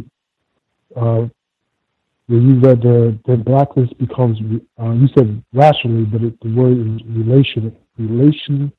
relationally defined as masculine and not feminine. I think like I said, it's important to just point that out as the big difference in that definition, in that reading. Like I said, definitely it's going to be a great read. I'm looking forward to it. I'm going to try to get as many people to read along as possible. A lot of fascinating content. I wanted to point out a wealth moment that I noticed at the lower half. Where I have the book with me. In the lower half, where he gives his conception of justifiable homicide, and it seems to coincide perfectly with her definition of justifiable homicide is.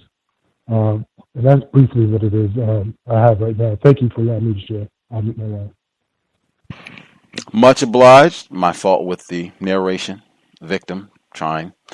And great comparison with Dr. Welsing's work again, that justifiable homicide portion that she has in the ISIS papers. Links nicely.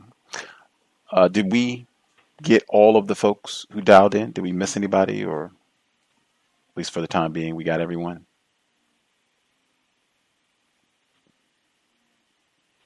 All right. I'll assume we got everyone for the time being. I'll check again before we get to the second audio segment. Let's see. Few of the notes that I took for this one. And I guess if you're listening to the archives, you can email, right? If you have a question, a term, a concept, something you would like to ask Dr. Curry, you could email him yourself. I do try to encourage people to be direct, but if you would like me to submit, I can do it that way. And then if we have 3 or 4, then I can just send him one email as opposed to him getting, 50 from a random assortment of folks. But we should take advantage and ask. Anyway, notes that stood out. I think Red and a few others talked about how the book opens with him just speaking, make it plain, as they say. I see dead black male bodies. First line of the text. And I am scared that one day I will be forced to not speak, and talking about how he is shushed when he tries to bring up issues of black masculinity, which is interesting because I hear that so frequently that, oh man, everything is just about black males. Everything is about black males. Everything is about black males. And then you have a black male with a PhD, no less, saying, I'm trying to address black male issues and I get told to be quiet, or that I'm a patriarch or a sexist for trying to address these issues. Let's see. I thought this was a great point, one of many, where he says, Andrea G. Hunter and James Earl Davis explain studies of black women emphasize how out of oppression, a unique definition of womanhood was forged, one in which adversity gave rise to strength. However, the discourse around men and oppression focuses on the stripping away of manhood, is a perspective that casts black men as victims and ignores their capacity to define themselves under difficult circumstances. I too thought that was very important because there's so many of those narratives. And we've talked about on this program how all of that needs to be rejected, that you got this, strong black person as a result of slavery and racism. But I do see that with black females. I do not see that with black males at all, where it's, yes, the all-powerful and mighty black. I do not hear that sort of rhetoric very frequently at all. Not that that would be helpful. Let's see. Hysteric, we already covered that.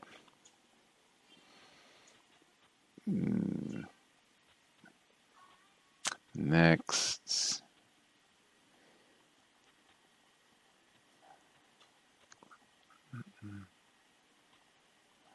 He's going to go more into intersectionality later in the book. I'll wait till he deals with that a little later.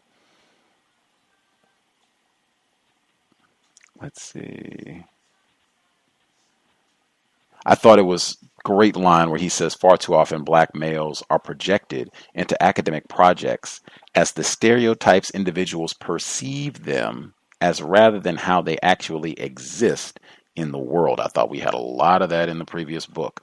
This book was written to overwhelm the silence imposed on black males through negative racial caricatures that become absolved of their moral offensiveness once they are called gender theory. Brilliant. You got a whole season. We just talked about this. Dr. Curry, I was feeling like we had just talked to him recently, and we did. He was just on the program. We talked about the U.S. Open and all that in the middle of September. But we talked about this. There's a whole season right now, Insecure, Toxic Black Masculinity. You can say anything. You don't have to have any evidence. You don't have to have any statistics, whatever. Just, hey, this is our new theory about the no good, feverish black male, and let it ride. Let's see.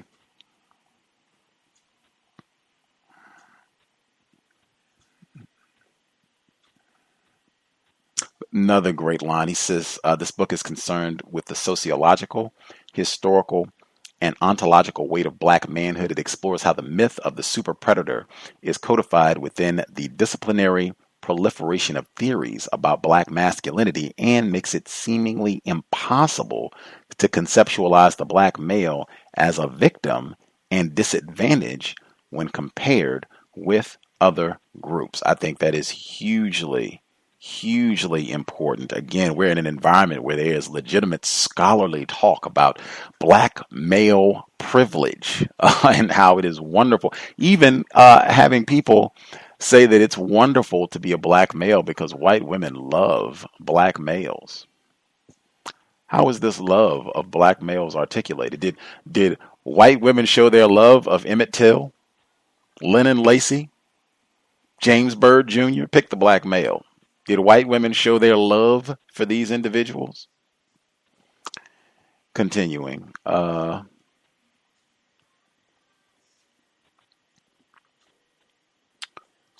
Already got my line in about fevers. Even that, to have in two books that far apart, Michelle Wallace's The Black Macho, and then in Black Love is a Revolutionary Act, where the culprit, the indictment is made that black males are feverish. Like, what a description. I've said that's the same way that black males were discussed during like the pinnacle of lynching and white terrorism. It was Emmett Till was feverish. It was, you had a black male with sweat pouring down his face, and white woman is like fried chicken. I can't contain myself. I mean, that's the way we have been described for years. And then to have that reproduced, system of racism, white supremacy. As Dr. Curry states in the book, we have all been subjected to this. That's why I keep pointing out there's a lot of black males who said, oh yeah, I don't see anything wrong with Black Love as a Revolutionary Act. Feverish black men? Yeah, that's true. Continuing.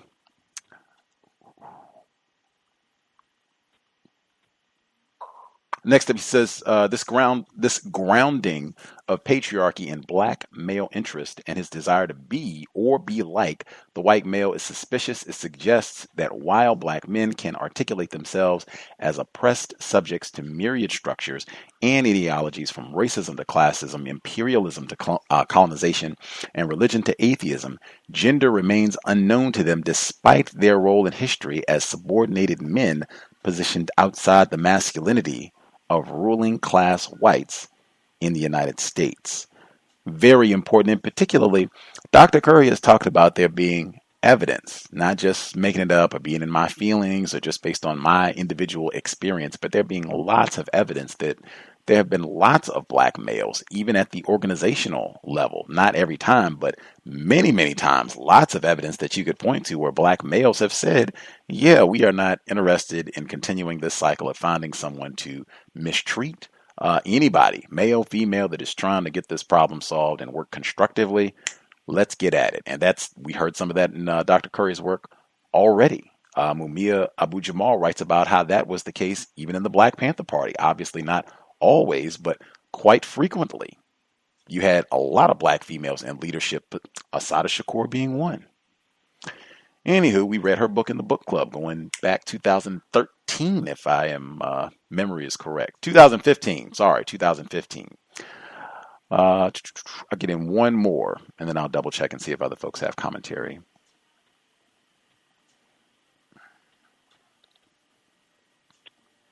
I think a listener already pointed it out. I think that was the caller in Wisconsin talking about how black females and black males have all of us been subjected to the system of racism, white supremacy, and ideas about how we should think. And we all probably are imitating these racist ideals in some way, shape, form. What he said about Sojourner Truth, I thought that was important. And then where he says the lure of patriarchy is a common trope used to explain the mimetic urge of black males, but why do we find no assumption of this imitative character in black feminist accounts of black womanhood, despite the vast historical works demonstrating the internalization of various Victorian gender ideals and social Darwinist theories, as well as their support for patriarchy as the basis for racial uplift during the 19th century. Very important. All of us have been subjected to that. Might be that all of us are feverish. I'll stop there. Other folks, we have about 8 minutes before we get to the second audio segment. Any other questions, problems, a word, a term that stood out that you wanted more input?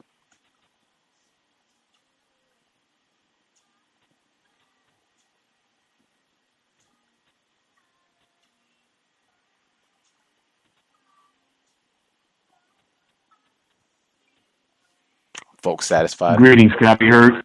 Oh, retired firefighter? Yes, sir. Yes, I'm still processing from the last reading, but there's two words that I will consider suggestions from yourself and the other listeners of one's meanings to the words masculinity and patriarchy. Let's see. I am not sure if he gives a definition of masculinity in the text.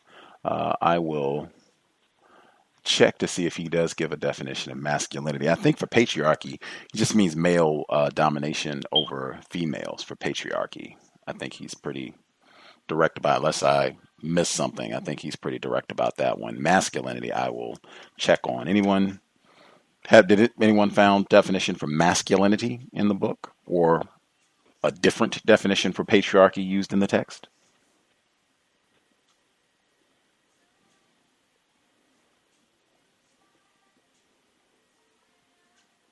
Yeah, that's what I thought. That's masculinity. I am checking for now to see if he has a definition for it in the text. Not seeing a definition. Seeing the term used, but not a definition. Is that one you think he should define? I would say any non-white black person should have the interest to want to have a compensatory understanding of the words, since they're used so much.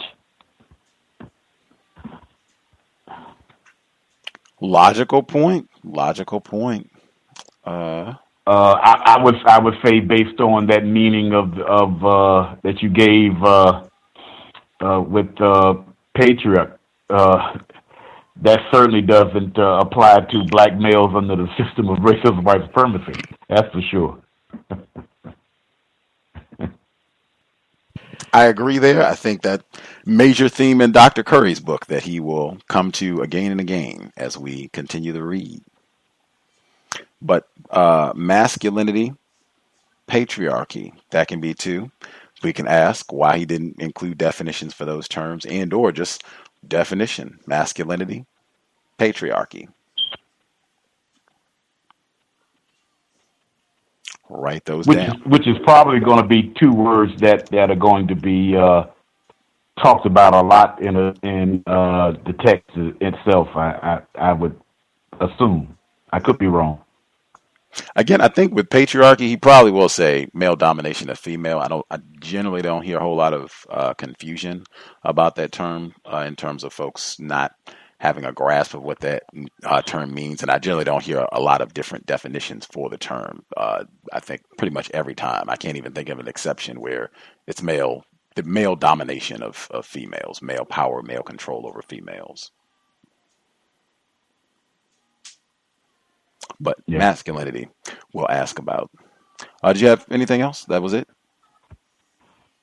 That was it. That was it. Much obliged, retired firefighter. Any other folks, questions, comments, terms that they wanted to address? Anybody else? Can I be heard? Yes, sir. Yes, sir.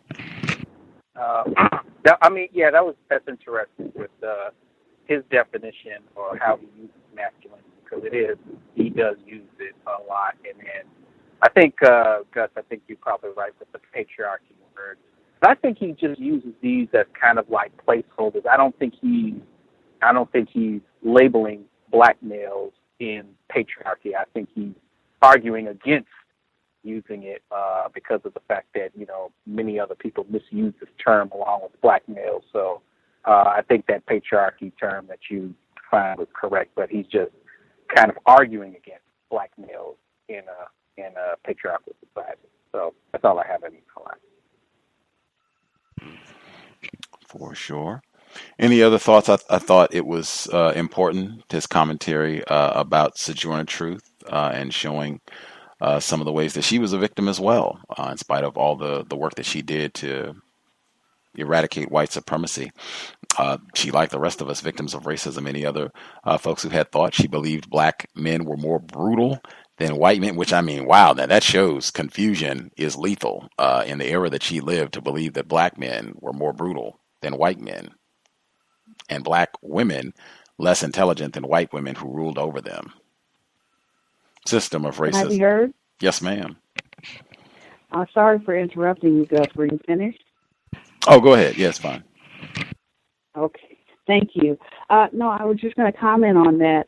I think it goes back again to that indoctrination of black women or black females into this sort of theorized black male that she would listen to or that she would, I guess for lack of a better term, mimic the rhetoric of Elizabeth Cady Stanton, because that indoctrination was happening even then, in these sort of abolitionist, quote-unquote, societies, where you had probably a great deal of white women. And I apologize, I haven't done as much studying on this era as I could, but where you probably had a great deal of white women spouting the same nonsense that they're spouting in our so-called institutions of higher learning or or at work even. I've had white women come to me at work with this BS patriarchal nonsense. So, I think that it just goes back to the indoctrination. And on top of that, you see white females or you see white people, as deities, so to speak. I mean, by that time, they had deified themselves basically to black people and I think as victims, we're just so accustomed to listening to white people and believing what they have to say, and believing that what they have to say is more important than what we have to say, or that their ideologies or their thought processes are more important than any ideologies or thought processes we can come up on our own. So, yeah, that's all I have there. Thank you. I'll mute my line. Much obliged, codified software developer. We will transition to the second audio segment. Again, I don't have the physical book, but I think they said we stopped on page 14. I can tell you the exact sentence that we're going to start on. It is, despite the prevalence of arguments to this effect, black women were subjected to the sexist and misandrous ideas of the times no less often than black men were. That's the exact sentence that we're going to pick up on. I think that's page 14, somewhere around there. Should be in the introduction of the text. It shouldn't be that difficult to find. This is Dr. Tommy J. Curry, Texas A&M, multiple-time guest on the Context of White Supremacy, his book, The Man Not, audio segment number 2. Despite the prevalence of arguments to this effect, black women were subjected to the sexist and misandrous ideas of the times no less often than black men were. This is not an issue of masculinity or femininity as much as it is an issue of the assumptions of their day. Gender differences between black men and women simply did not produce clear delineations of thought and attitudes throughout history. In fact, this is a position articulated by Wallace herself. She explains black women would define their femininity or their liberation, which was not, however, a movement, in terms of their lack of these superficial masculine characteristics precisely because the myth of their inferiority, the black female stereotype, had always portrayed them as oversexed, physically strong, and warlike. Wallace actually argues that the black macho is only one side of the gender dynamic created by integration. In the process of assimilation, integration, and accommodation, blacks had taken on the culture and values of whites in regards to sexuality and gender. This did more than make it inevitable that black men would be sexist or misogynistic. It also made inevitable black women's completely dysfunctional self-hatred. Yet there is not one exploration of this self-hatred taken on by black women under the same conditions that allegedly created the black macho. The Superwoman, literally the second half of the title to her book, has not generated any discussion in academic gender theory or black feminism, despite the claim that if we accept the black macho thesis, black women aspire to the very same end. Feminist-inspired theories of black masculinity establish their legitimacy by racially profiling black males. These theories assert a priori that black males, as a group, are aspiring patriarchs, then surveil the individual behavior of black men in society or throughout a narrowly selected corpus of literatures accepted by disciplines as evidence of that defect. This approach ignores the actual conditions and violence in American society that affect black males and completely disregards the presence of the very same behaviors in other groups. Simply put, black men appear to be explained by gender theory because they are the group most targeted by it. These accounts symbolically biologize black maleness as the cause of seemingly endless pathologies that are actually expressed by any number of individuals, regardless of their race or gender, who find themselves in similar economic or political conditions. Contemporary thinking about patriarchy condemns black male violence as an instrument of domination while absolving black women immersed in the same circumstances who display the same violent behaviors. It has simply become an accepted conceptual practice to construct black males as malicious because their excess masculinity necessitates the domination of others, while women, regardless of multiple examples of violence, are constructed as ultimately good-intentioned and nonviolent because they are feminine. Hegemonic masculinity theory and the construction of the black male threat. The problem with asserting Connell's theory as applicable to black males. The melding together of hegemonic masculinity theory and Wallace's account of the black macho within contemporary gender discourses is stunning. Sex role theory is heavily dependent on the political economy between men and women founded on the nuclear family in patriarchal societies, so it seems obvious that Wallace is not presenting the black macho as a sex role historically solidified by the relation between black men and women within nuclear families. Wallace's rendering of history and slavery maintains that black men and women have been denied the roles of white society because black men and women were prevented from marrying, and accepts that there was a black manhood before the 1960s that was not machoistic. Wallace suggests that white masculinity was an ideal that black men strived to attain given their greater societal opportunities after civil rights. Allegedly, this newfound access to power led black men to not only internalize white Americans' perverse hypersexual stereotypes of black masculinity, but also desire these sexual taboos politically for themselves. Hegemonic masculinity theory resonates with many of the claims introduced by Wallace because Connell's first articulation of hegemonic masculinity was interpreted by scholars in the West as the aspiration toward which all masculinities tended. Hegemonic masculinity was a theory developed by Raewyn Connell in the 1980s. Connell's first work, Ruling Class, Ruling Culture, was a dense study of the Australian ruling class and its conflicts with the working class population. It is unsurprising then, given Connell's interest in class theory, that Antonio Gramsci's theory of hegemony had some appeal to her evolving thinking about gender.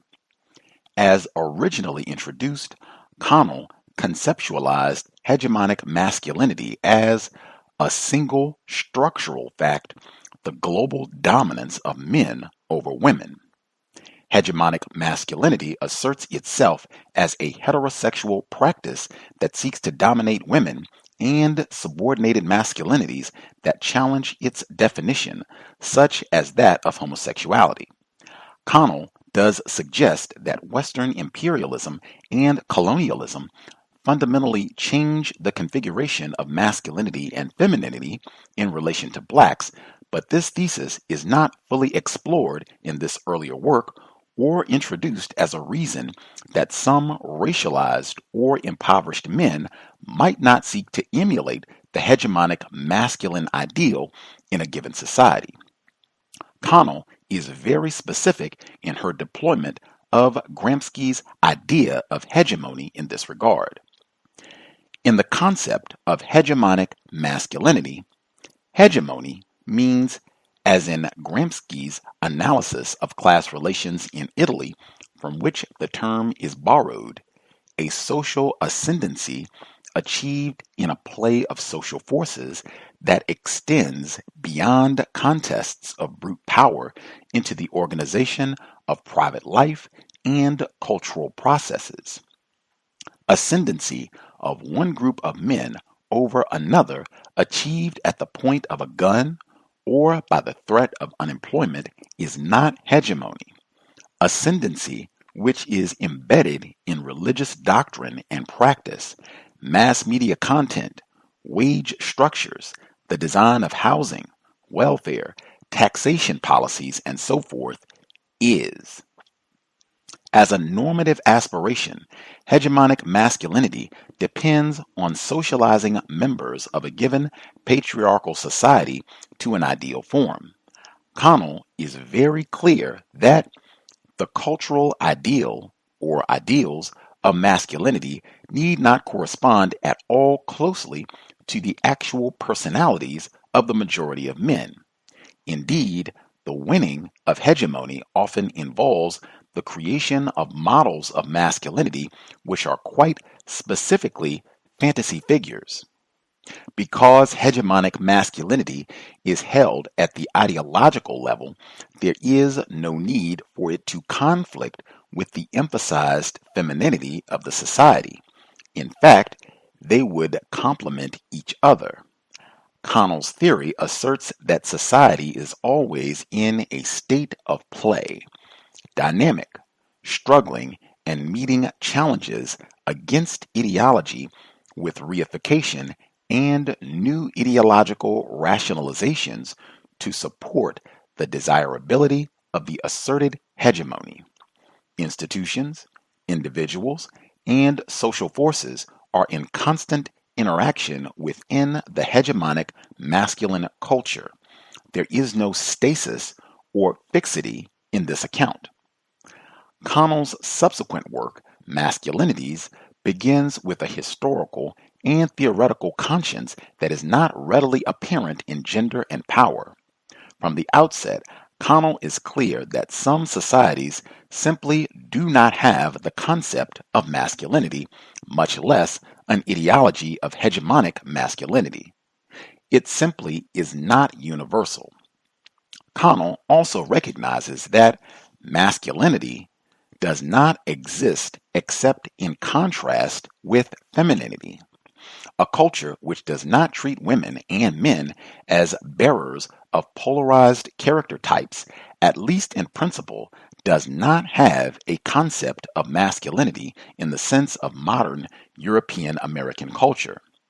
Because it is a gender relation in society, masculinity is subject to social forces like any other relational phenomena.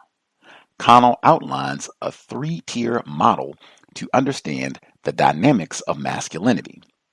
The first is power, or what is usually referred to as patriarchy, or the subordination of women and dominance of men in Western European societies.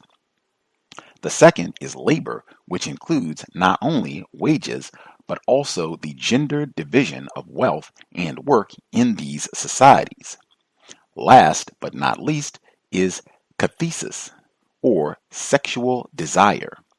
Extending her Freudian inclinations from gender and power, Connell asserts that the practices that shape and realize desire are thus an aspect of the gender order. As with her reading of Sigmund Freud in her first book, Connell is fascinated by Freud's explication of the psychological and the social, the motivations that drive how one constructs and participates in the external through the permission of one's internal is central in masculinities. In 2002, Connell created a fourth category, symbolization, to capture what is sometimes referred to as performances of identity, or the meanings conveyed by individuals through speech, dress, and behavior to assert their gender meanings. Unlike the assertions of many scholars who continue to use masculinity theory, Connell does not have a fixation on a specific politics as the solution to hegemonic masculinity and structures of patriarchy. As she concedes, the formulation in Gender and Power attempted to locate all masculinities and all femininities in terms of a single pattern of power, the global dominance of men over women. While this was useful at the time in preventing the idea of multiple masculinities from collapsing into an array of competing lifestyles, it is now clearly inadequate to our understanding of relations among groups of men and forms of masculinity and of women's relations with dominant masculinities. In sharp contrast to the biologism operating within the premises of American gender theorists, previously highlighted by Oyewumi's criticism of feminist gender analysis, Connell recognizes that dominance in gender relations involves an interplay of costs and benefits. Challenges to hegemonic masculinity arise from the protest masculinities of marginalized ethnic groups, and bourgeois women may appropriate aspects of hegemonic masculinity in constructing corporate or professional careers. Although Connell concedes that masculinity has established particular ways of using male bodies for work, there is no specific biological causality in which subordinated and subjugated masculinities necessarily aspire to embody hegemonic masculinity any more than women of the dominant classes would seek to use that hegemony or emphasized femininity for their own interests. Perhaps more interesting, there is no suggesting that any one politic, feminist or otherwise, remedies the societal instantiations of hegemonic masculinity. To escape the colonial paradigms of gender established on first world taxonomies, Connell herself has called for a shift away from Western concepts of gender altogether. This shift centers masculinities of the global South founded in anti-colonial struggle as radical departures from patriarchy. Connell maintains that formulations of Black and indigenous masculinities birthed in conflict with colonialism and the imperial ruling class are non-hegemonic and offer models of resistance to patriarchy. Such developments in Connell's thinking, which place Black men and other racialized males outside the purview of hegemonic masculinity, have been disregarded in American gender theories, which still rely on her much earlier formulations of hegemonic masculinity, as well as a version of Wallace's theory of Black male assimilation into dominant white cultural norms. In short, Connell's theory excludes racialized males from the hegemonic masculinity paradigm, but in the United States, the dominance of Wallace's assimilationist account of Black masculinity makes Black men de facto patriarchs. In the United States, Robert Staples' decades-long work on Black masculinity and the Black family has been reduced to his debate with Audre Lorde and Michelle Wallace in Black Scholar in 1979. Connell, however, recognizes Staples' work as a serious challenge to hegemonic masculinity theory as originally proposed alongside James Messerschmitt's work on working-class masculinities.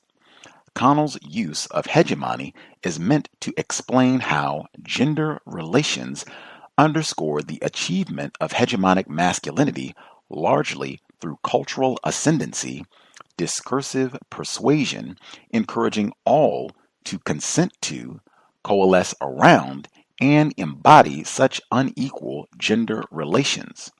For Black males who were racially and sexually excluded from the ruling class, such aspirations were unrealizable. The early work of Black women working on gender and Marxism in the United States made such delineations abundantly clear. Extending Angela Davis's argument in Reflections on the Black Women's Role in the Community of Slaves concerning the objective equality between Black men and women from slavery to the Civil Rights era, Gloria Joseph, a Marxist Black feminist, argued that the documented history of Black women and men in the area of labor thus reveals that the peculiar institution of slavery played a curious role in bringing about equality among Black men and women as opposed to the inequality that was fostered among white women and men. Because Black males, in terms of class position and a caste position as racialized laborers, are structurally excluded from the ruling class, serious thought was given in the late 1970s and early 1980s to their gender orientation and whether or not they could even participate in the historical and economic system of white patriarchy. Remember, Connell has been developing her theory of gender and hegemonic masculinity since 1982.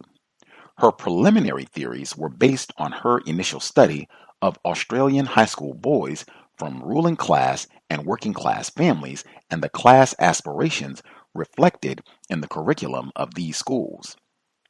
It is a commonly articulated position with the advent of standpoint epistemology that gender theories demand specificity to their subjects.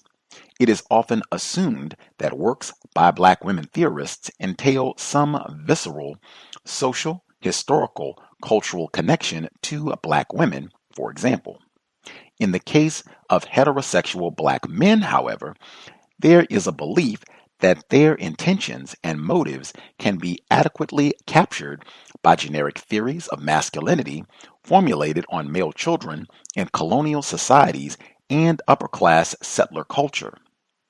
The asserted closeness that black males, among the poorest, most uneducated, and most isolated, unassimilated members of American society, are thought to have hegemonic masculinity and white patriarchy is evidence not of their actual power or aspirations for white male domination, but of the extent to which theorists and scholars have internalized the negative stereotypes about black males as hypermasculine, violent, and dangerous.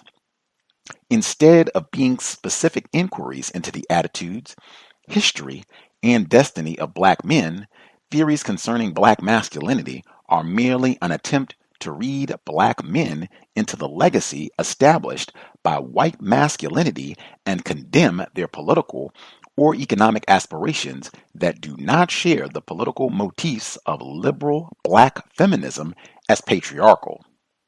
Under current disciplinary perspectives, black males are denied the courtesy extended to other males throughout the world. The ability to organically formulate and practice non-patriarchal forms of manhood that are not dependent on feminist political norms. Challenging the caricature of the hegemonic black male. The sociological findings of black male gender attitudes. Despite the mountains of empirical and conceptual ventures identifying and defining multiple notions of manhood and boyhood among black males that dislodge the essentialist thesis asserted by Wallace, much of gender theory remains dedicated to the paradigm asserting black heterosexual masculinity as the buck or black macho caricature. Whereas mainstream white theories of patriarchy are debated and nuanced so that the theory, like Connell's, can be tested with empirical research, assertions about black masculinity are taken as fact to be complete and, moreover, incontrovertible, posing challenges to prevailing theories maintaining that black men are sexist, patriarchal, and set on domination are met with moral condemnation while introducing material history to challenge the historiography maintaining that black men pursued civil rights and black power to gain the right to dominate women and have sexual access to white women is classified as apologetics and summarily dismissed as caping for black men. In a very real sense, theory mirrors the cultural and social context of its origin, and, like the society from which it springs, academic gender theory is accepted as true because it rationalizes the accepted stereotypes of black males held by the general public. There is a comfort found in theory that is not offered by public opinion, a correctness of sorts married to the word, despite it being no better founded than personal anecdote or experience. Black masculinity theory gains acceptance through an ideological rigidity that equates any disputing of the claim that black men are patriarchs and sexist to a denial that sexism and patriarchy exist in black communities. It is actually quite simple to hold that black men are not patriarchs but are socialized to accept sexism, just as easy as it is to posit that in a racist society where black males are criminalized and systemically impoverished, black men and women are taught to pathologize that population. Nuance need not constitute denial. Staples' black masculinity, the black male's role in American society, although rarely cited today in gender theory, is widely acknowledged as being among the first empirically driven analyses of black males in American society. It shares this distinction with Lawrence E. Gary's anthology, Black Men, which was published by Sage in 1981. Contrary to the long-standing mythology that all race scholarship during the 1960s and 1970s was dedicated to the plight of the black male, it became evident in the late 1970s that social scientists knew very little empirically about black men and boys. Given the proliferation of texts about black women and girls in the early 1970s, such as Joyce Ladner's Tomorrow's Tomorrow, LaFrancis Rogers Rose's The Black Woman, and The Black Macho and the Myth of the Superwoman, Gary noted, although these publications have added considerably to our knowledge of black women and their families, to some extent they have created the impression in the minds of many people that the black community functions primarily as a matriarchal family system. In fact, so little attention has been given to black men as fathers and husbands that they have been referred to as the phantom of American family studies. Early depictions of black males in the social science literature characterized them as street corner men, pimps, deserters, criminals, hustlers, or ineffective family figureheads. These depictions were not research, rather, they were myths used to explain the specific racial, sexual, and economic position under which black males suffer as the product of their own cultural deficiencies. Black males were defined as problems, threats. They were projected as psychologically impotent and castrated, dependent, incredulous, nebulous, irresponsible, and suspicious, and thereby responsible for their own lowly position in society. Staples took a different approach in his study of black men and boys in American society. He held that institutional racism and its machinations shaped the expression of black masculinity in America, and that this reality cannot be discounted in seeking to understand both the black male's subjective experiences of manhood and the objective consequences of being both black and male. The historical circumstances of black males in America gave rise to fundamentally different notions of manhood from those of white males. In the case of black men, their subordination as a racial minority has more than canceled out their advantages as male in the larger society. Staples insisted that this precarious position meant that any understanding of their experience will have to come from an analysis of the complex problems they face as blacks and as men. Staples named this the dual dilemma. To many readers, this idea sounds like contemporary theories such as intersectionality, in that it suggests that every subject is both raced and sexed. However, this idea was initially published in 1978 in the Journal of Social Issues, a full decade before the term intersectionality was developed. Staples maintained that black men had few privileges in America except in relation to black women, and that black men had higher incomes than black women in the 1970s. Staples does not attend to the wit of history.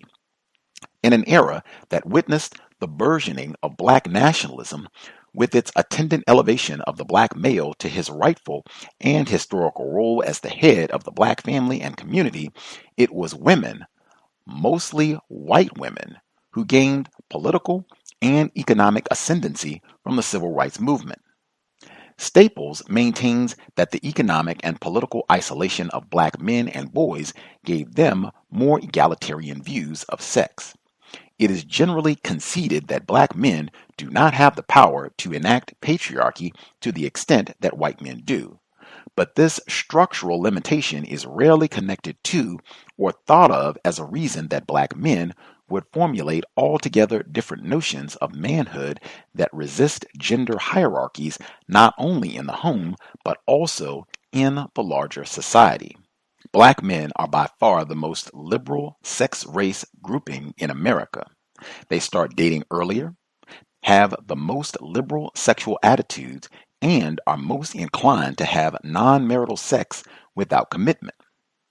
Within the institution of marriage, black men are more involved than other males in doing housework, tending to children, and sharing decision making with their female counterparts. Recent studies actually show that black fathers are more involved with their children than men of other races, even when they are not married or living with the mother. And they practice social fathering to the black community at large in recognition of the structural violence that robs black families and children of black men's presence generally. Black men are not mimetic in the sense that they simply base their life aspirations or behavior on the precepts established by the larger white society. The sociologists Anthony Lamell Jr. and Juan Battle showed that in the black community, homophobia and homosexuality are equally stigmatized identities, and it is religious participation as well as one's gender rather than masculinity itself that indicate the likelihood that black men or women will be homophobic and express homonegativity. Black males' attitudes concerning sex, love, marriage, and manhood itself differ largely from those of whites. What black men do, how they behave, is more of a sociological than a philosophical point, but it is precisely how black men and boys live out these perspectives in societies that gives their experience of themselves and the world theoretical import. Alrighty, that is the end of our first installment on the man not, and we are still in the introduction. We have a ways to go before we conclude the introduction, but we will make more progress next week and hopefully get it to Chapter 1. With that, the number again, 641-715-3640. The code 564-943-pound. Press star 61 if you would like to participate. We have about 30 minutes. All of the folks who dialed in, if you have a hand up, line should be open. If you did not get an opportunity to speak the first time around and you would like to share, you should go ahead and get a hand up. Don't wait till the last moment. That way we will make sure we do not miss your hand. Everyone who dialed in with a hand up, line is open. Proceed.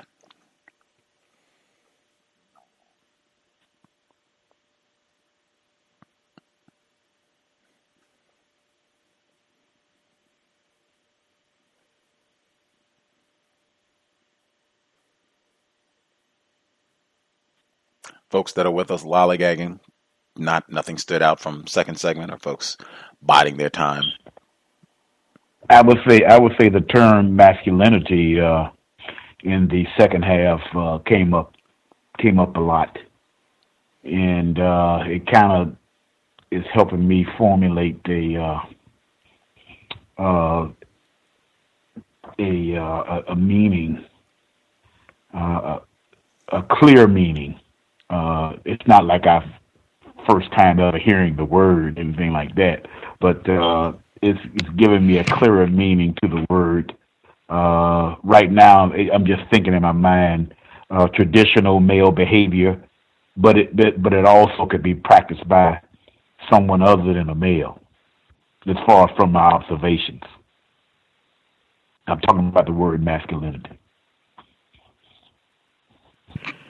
Much obliged, retired firefighter. Word will continue to come up, so we'll see if your thoughts on the word and how it's used in the text, how it changes as we proceed, and we will ask Dr. Curry about that term specifically.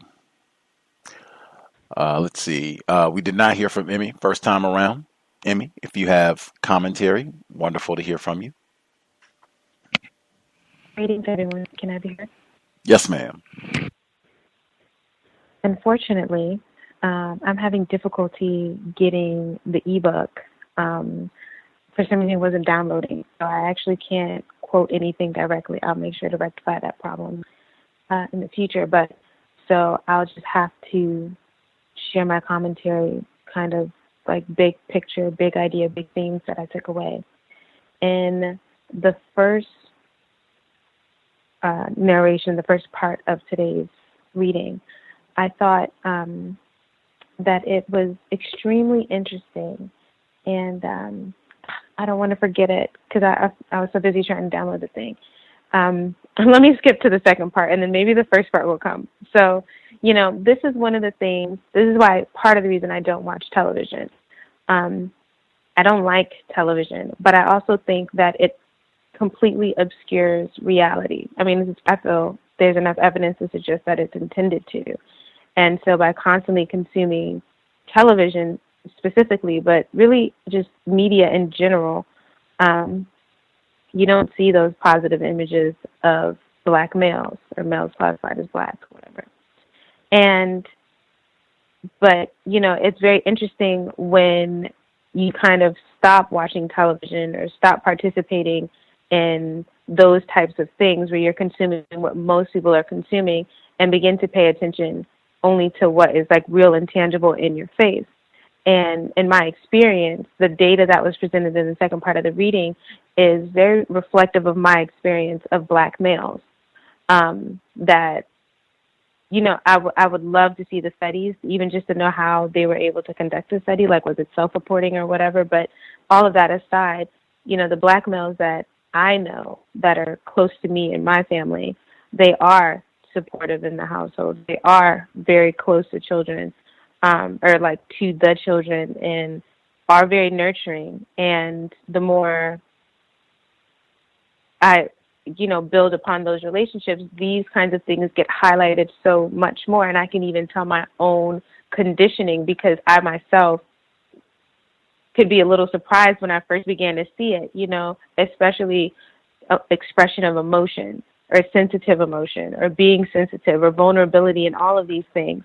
And I'm very excited about that being part of the conversation, because I think although I cannot provide any definition for masculinity, the connotation that I have, like the colloquial way with which I kind of understand the word masculinity, there's enough evidence in my experience, at least, to suggest that it's a very limiting box for, Black males to be in, because it completely negates an entire range of like human expression and emotion and feeling and all those types of things.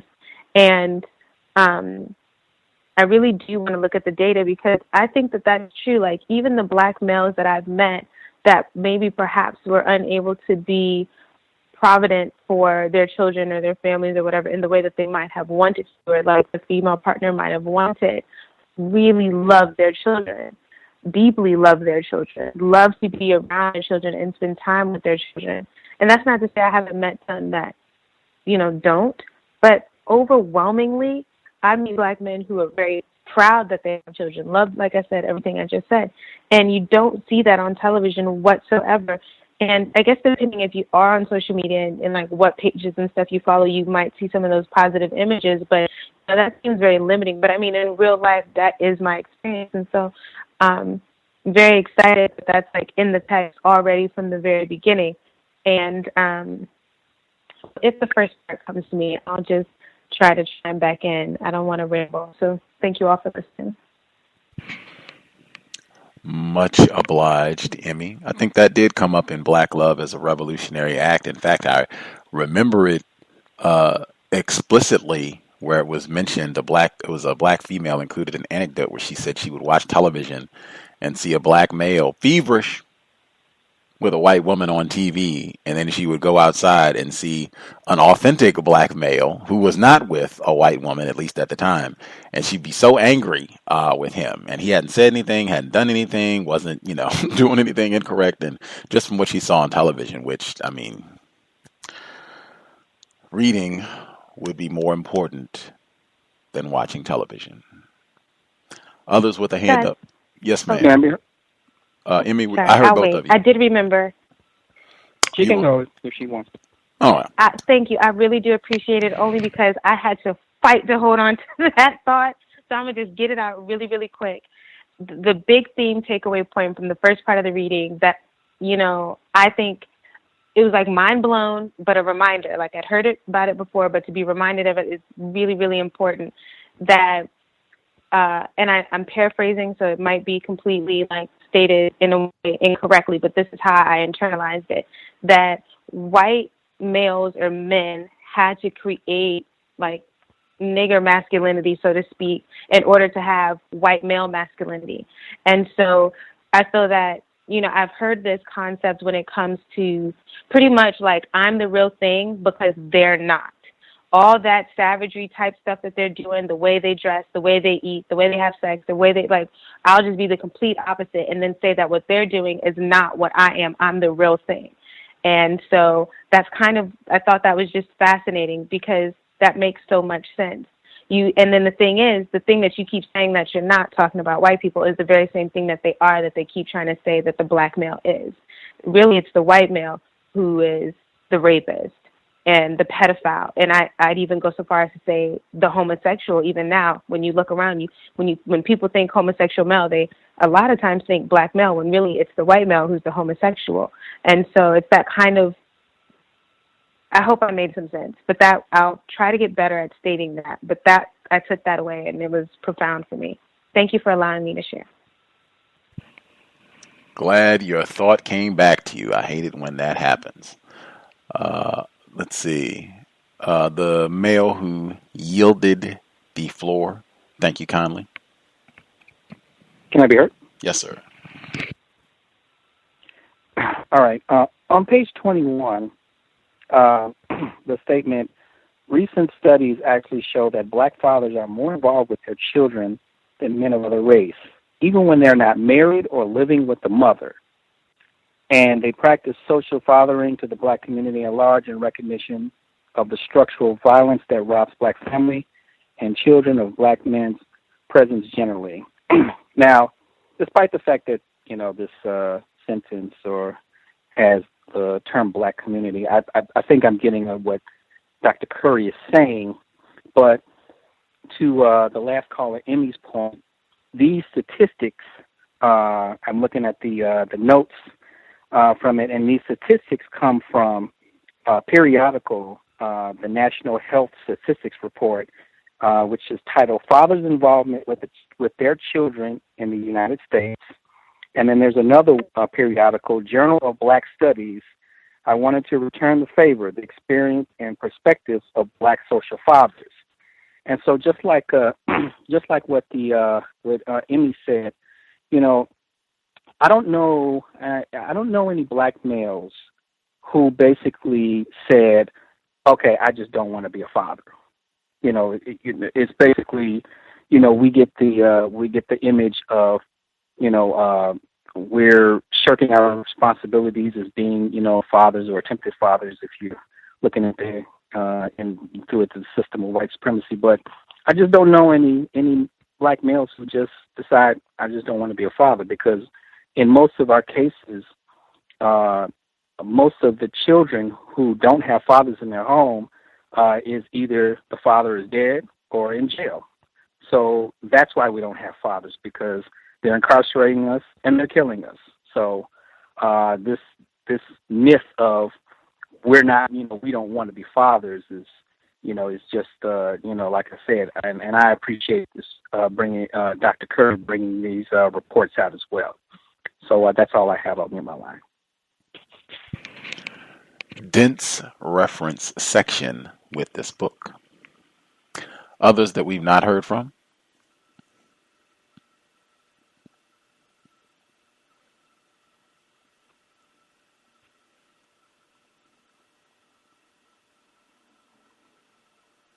Can I be heard? Codified software developer? Yes, sir.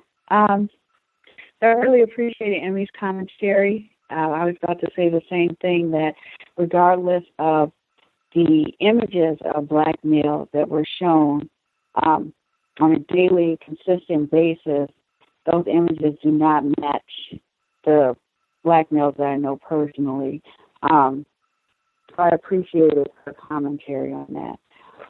I would say on page 19, where he talks about, where he says, posing challenges to prevailing theories, maintaining that black men are sexist, patriarchal, and set on domination are met with moral condemnation. while introducing material history to challenge the historiography, maintaining that black men pursued civil rights and black power to gain the right to dominate women and have sexual access to white women is classified as apologetics and summarily dismissed as caping for black men. I myself have had, just as a sort of personal note, I myself have been in a position where I have presented evidence against these sort of so-called feminist theories, black feminist theories, that the black male is patriarchal and is dominant and wants to force his, brand of oppression, for lack of a better term, on black females, and have been met with the same sort of rhetoric, including this new term, or maybe not that new, being black male identified, quote unquote. And when I ask what that means, no one can tell me what that means. So I think it's unfortunate that if you speak to sort of defend black men with, honest empirical data with facts, right?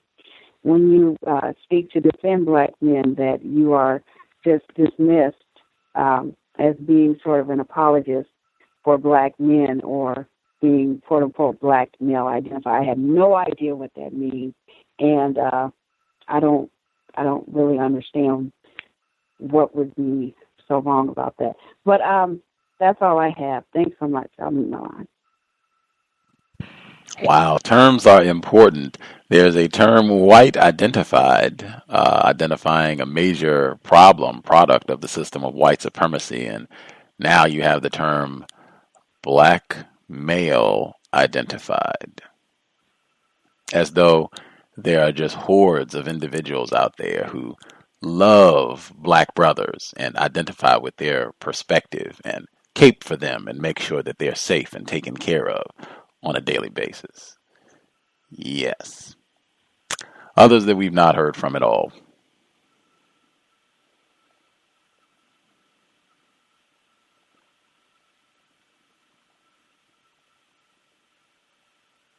We nab everybody. Grant, I'll share a thought or two before we get to the end. If you have a question or a thought, we are getting close to the conclusion, so don't wait until the very end if you think you have a thought. Let's see some of the notes that I took from the latter portion of the read. I thought the hypocrisy was so important. It reminded me of the sexual component that we talked about last week, with all of the harpooning of black males for allegedly being with white women, where he said, this is him talking about Michelle Wallace's Black Macho, talking about integration, quote unquote. It also made inevitable black women's completely dysfunctional self-hatred, yet there is not one exploration of this self-hatred taken on by black women under the same conditions that allegedly created the black macho. The superwoman, literally the second half of the title to her book, has not generated any discussion in academic gender theory or black feminism, despite the claim that if we accept the black macho thesis, black women aspire to the very same end. If that is true in the system of racism, white supremacy, then I think we should be very mindful in how we present information. That's something that I talk about consistently, that you don't have what they call a black gender war.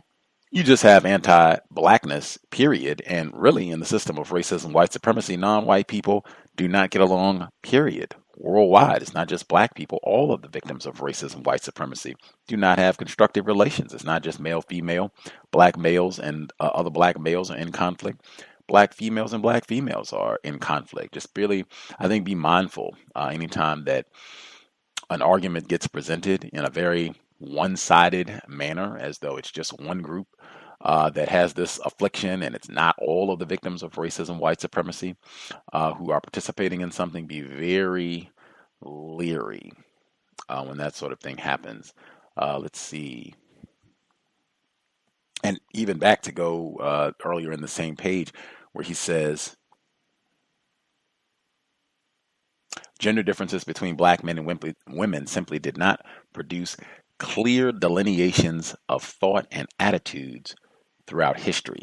And I think, again, directly because of the system of racism, white supremacy, we're all being subjected to the same types of racist tropes, racist ideas, symbol formation, as Dr. Welsing talks about. Doesn't mean that it impacts us all in the same way. But a lot of this messaging, we've all been watching television. Everybody watched Scandal and, all the rest of the nonsense. Let's see.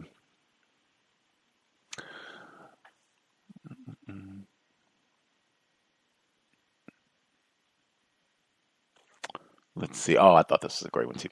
He says the asserted closeness that black males, among the poorest, most uneducated, and most isolated, unassimilated members of American society, are thought to have hegemonic masculinity and white patriarchy is evidence not of their actual power or aspirations for white male domination, but of the extent to which theorists and scholars have internalized the negative stereotypes about black males as hypermasculine, violent, and dangerous. I think that brilliant point.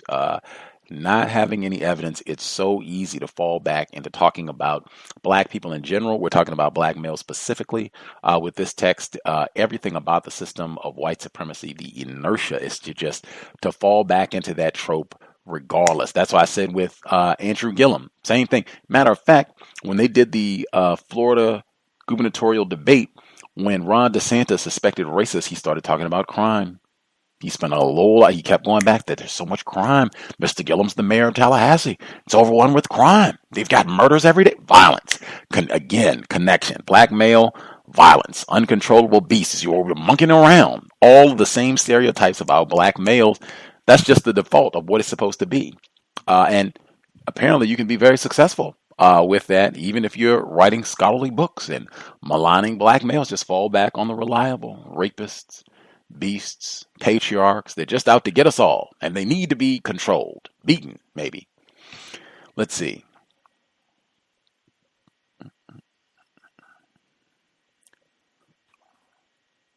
Any last comments? I want to make sure. May I be heard? Yes, sir. Go right ahead. Yes. There was page 17 where he was dealing with Connell's, basically her studies. I really appreciated the fact that he was breaking down a lot of the origins of these words, these hegemonic masculinity and all these things, where they come from, coming to the root.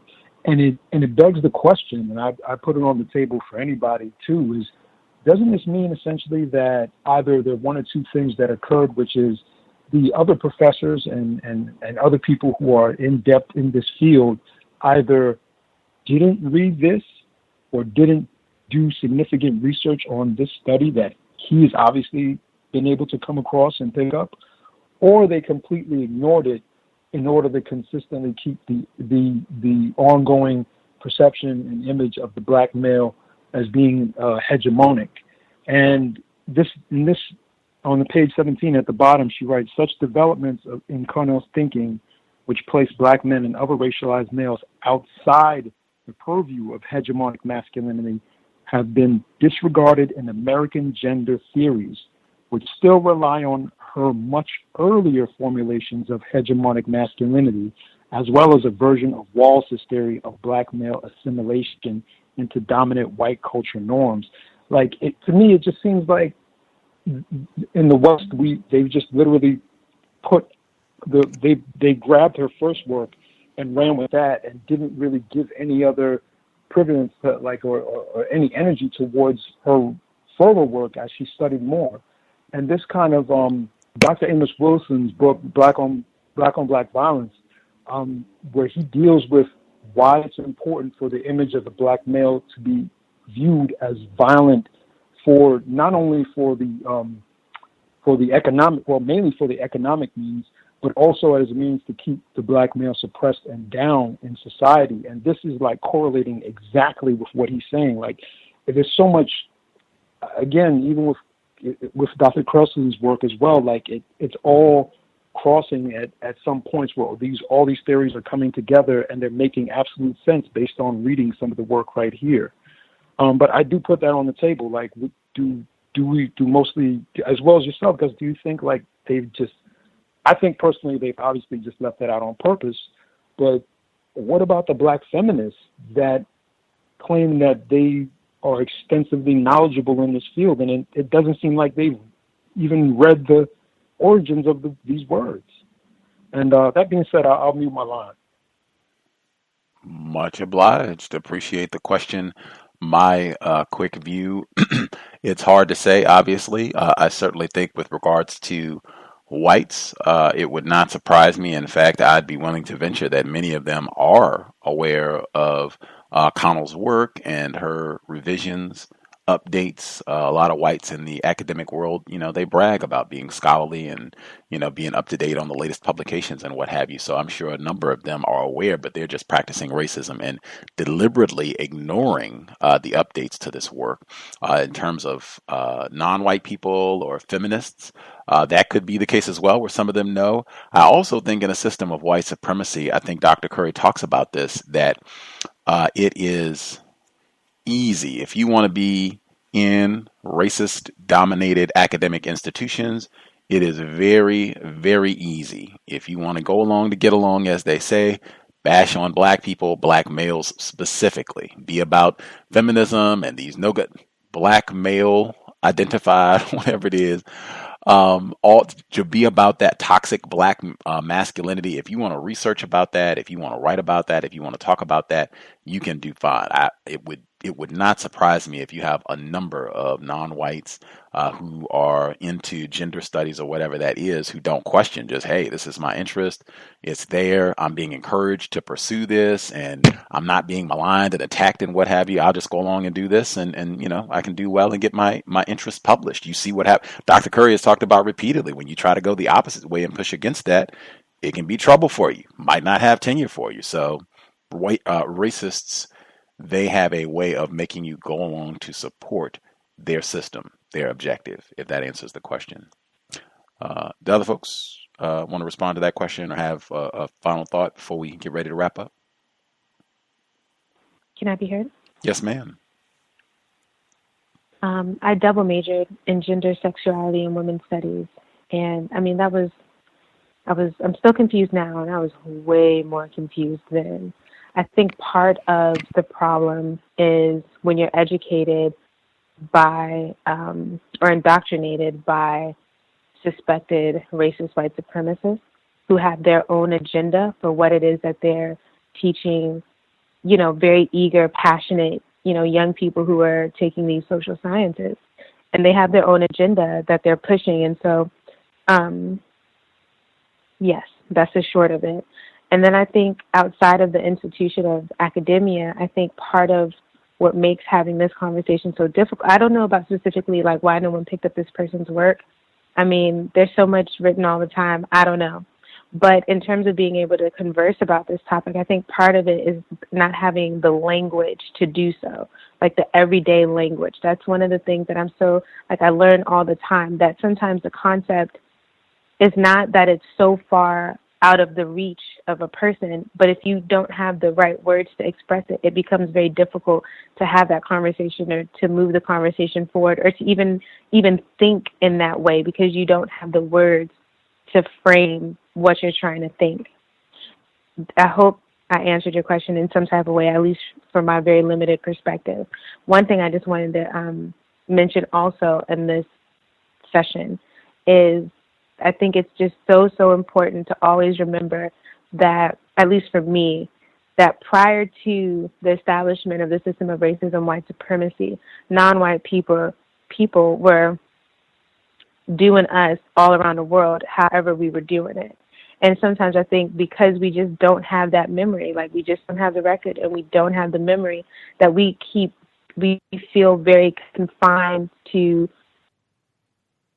form our whatever it is, in this case gender identity, if people want to use that terminology, in the only way that we can think about it, because the only way that we see it. But in the second half of the reading, the author was making the point that, you know, not sexuality, excuse me, but like gender expression, like the masculinity is not in every culture. That, you know, the lines between what women do or what men do is like a little bit more blurry. And I think that that's really, really freeing, especially, you know, if we could take that on and expand upon it. But we do, like, you know, Europeans are very, or, you know, white people are very binary, very, you know, like that. So it's, and these polar opposites, dichotomies or whatever, that just create a lot of confusion as well. So just something that I'll be thinking about as we continue, you know, on. So thanks for listening. Spectacular. Much obliged. Final thought from Emmy. We will rejoin this conversation next Thursday, same time, 8 p.m. Eastern, 5 p.m. Pacific. Hopefully it was not too difficult of a transition to move the book club to Thursdays, Workplace Racism to Fridays. That's what we'll do tomorrow, Neutralizing Workplace Racism, 8 p.m. Eastern, 5 p.m. Pacific. Hopefully will be seamless. If you have thoughts, comments, questions, again, I have my list. So masculine already on the list to ask Dr. Curry as we roll through the book. If you have other questions, if you listen to the archives, you can drop an email. We'll write them down. We will submit, see if we can get answers from Dr. Curry. Much obliged to all the folks who participated. I hope it was a constructive investment. Your Thursday evening, first day of November, the cold weather approaches. Stay safe and constructive as usual. Sobriety would be best under conditions of white terrorism. Dr. Welsing, mentioned repeatedly on the broadcast, certainly would encourage us to protect our brain computers so that we can crank out a permanent solution to the problem that is our cosmic assignment. Right in line, in addition to being sober, each and every time we are in a vehicle, we should be buckled up, driver or passenger. Let's do all that we can to minimize contact with race soldiers, badge or no. That's it. Creator, we ask that you help us remain patient with other Black people, victims of white supremacy. We ask that you help us remain patient with ourselves. Remind us to demonstrate the highest levels of Black self-respect at all times, in all places, each and every time we are in contact with another Black person. It has been time. Replace white supremacy with justice immediately. Cal signing out. Thanks all for tuning in. Nigga, you so brainwashed. I'm a victim, brother. Problem. You're a victim. Man, I'm a victim of 400 years of conditioning. Shut up. The man has programmed my conditioning. Mm-hmm. Even my conditioning has been conditioned.